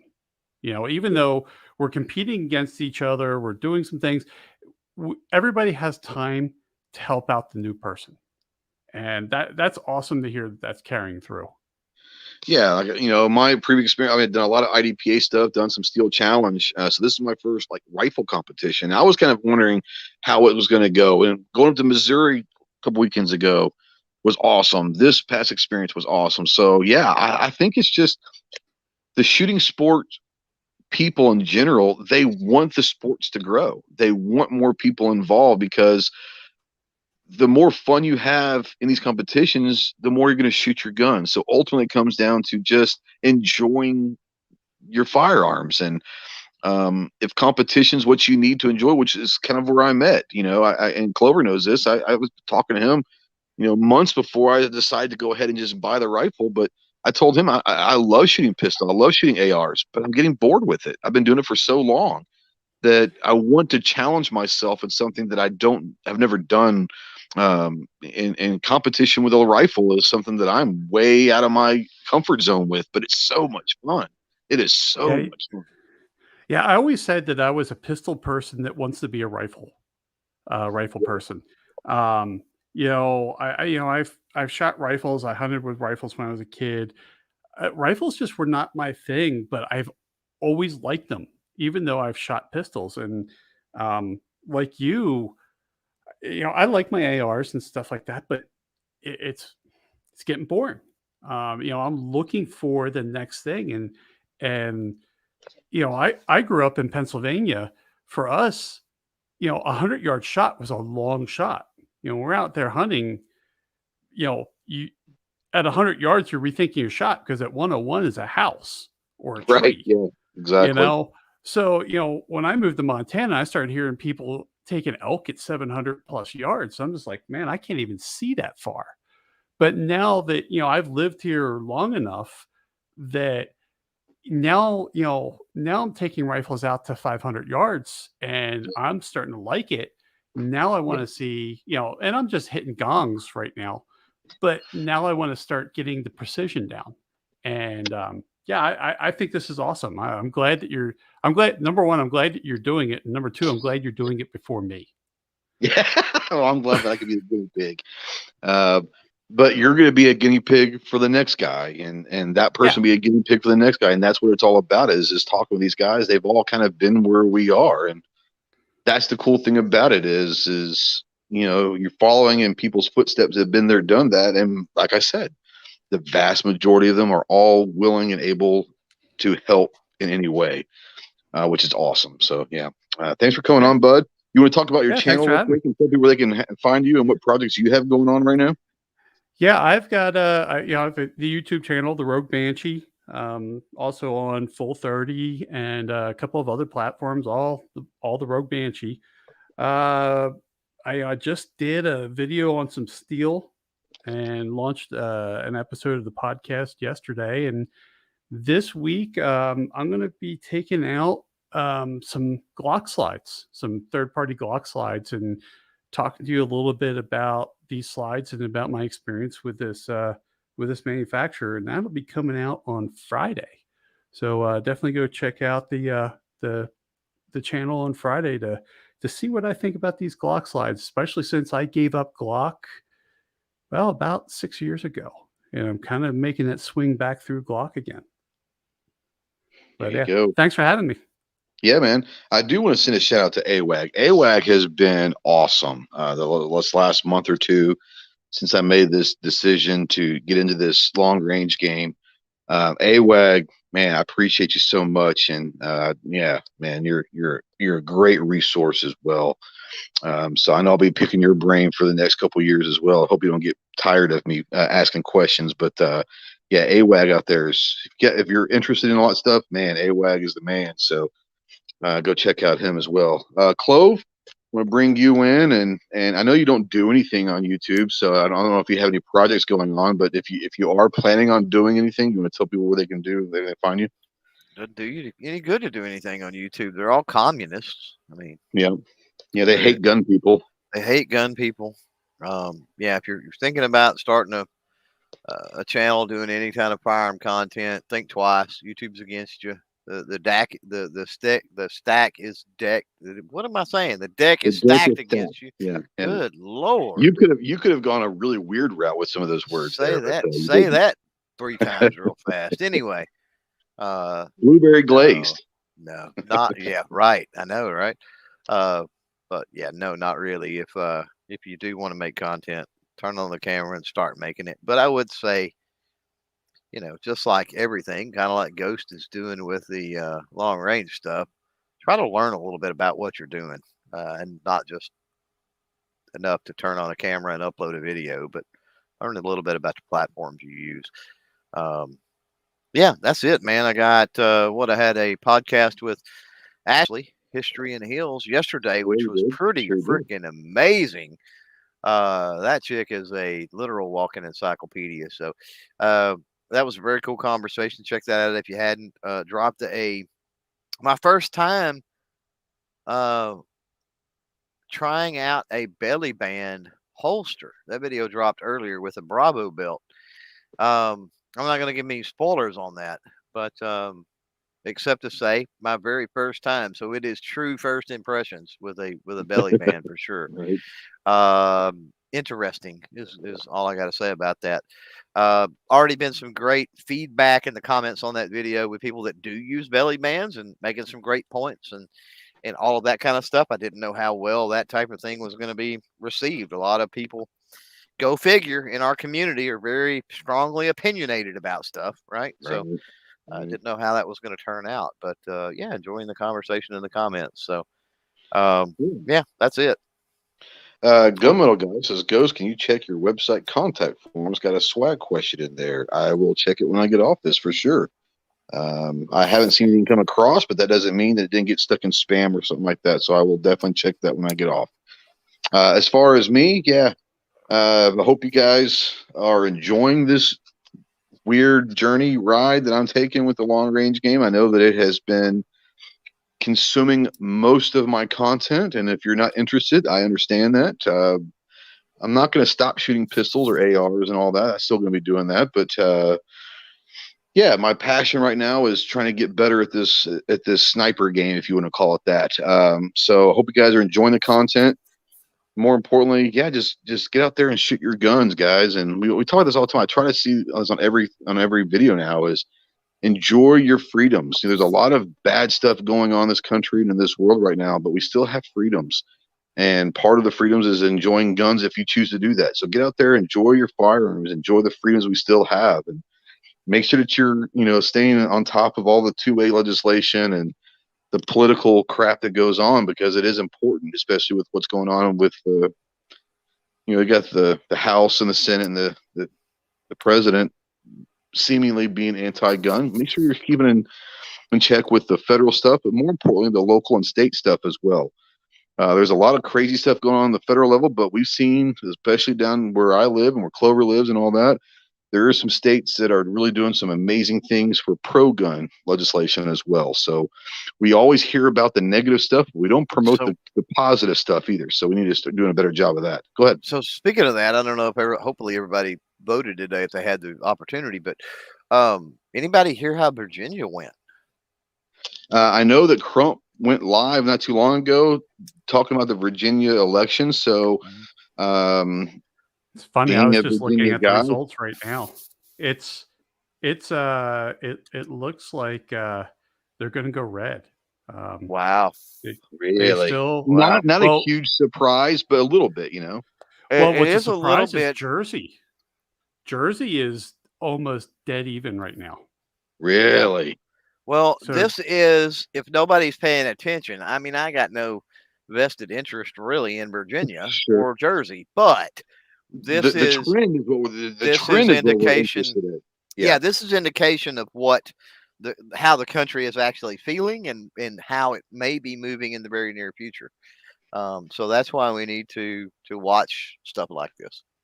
And the Virginia isn't necessarily ultimately surprising that it looks like it might go red, but New Jersey being neck and neck is kind of a big deal. So I might have to send a text over to our good friend Big Tony Simon and see. I'm sure he's highly involved with what's going on up there. But yeah, like I said, the trends are I think there's going to be, and it's just me and Chloe and I talk about this a lot, but I think that a lot of people will agree that with the way things are going right now, I know people that voted for Biden, whether they're Democrats or not, whether they're just voting anti-Trump, whatever. I know a lot of people that voted for Biden are not happy right now. So I think there is a very good possibility of the House and the and the midterm Senate races flipping a lot red. And well, will we take control over the House? I don't know. I think the Senate is definitely a possibility next year. But I do think that the House is going to get, if it doesn't get taken over by a red, I think it's going to be a lot closer for sure. Yeah. Well, I'm not going to say we, and I know you didn't really mean to say no, that. not like we, but yeah. Yeah, because a politician is a politician is a politician. That's but what I do like to see is the balance of power at play. Yeah. So I do not like it. It is too close to call. I know that we've technically got a tiebreaker situation in the Senate right now, correct? Correct. So it's to me that's not balanced. It's too close to call. So I want to see one of the three, at least one of the three, offset for that balance. And that's kind of where I stand with they don't things. want that as long as it's all Republican. Well, we saw what I don't want that either. I'm the same way. We saw what happened when we had the Republican president, House, and Senate. Mm-hmm. We saw it, and once again, nothing happened because, like you said, ultimately, it's politics and it's politicians. This could be. We've got a lot of Democrat and Republican politicians that are getting up there. This could be the beginning of the end of their political careers. That it could be what we're starting to see.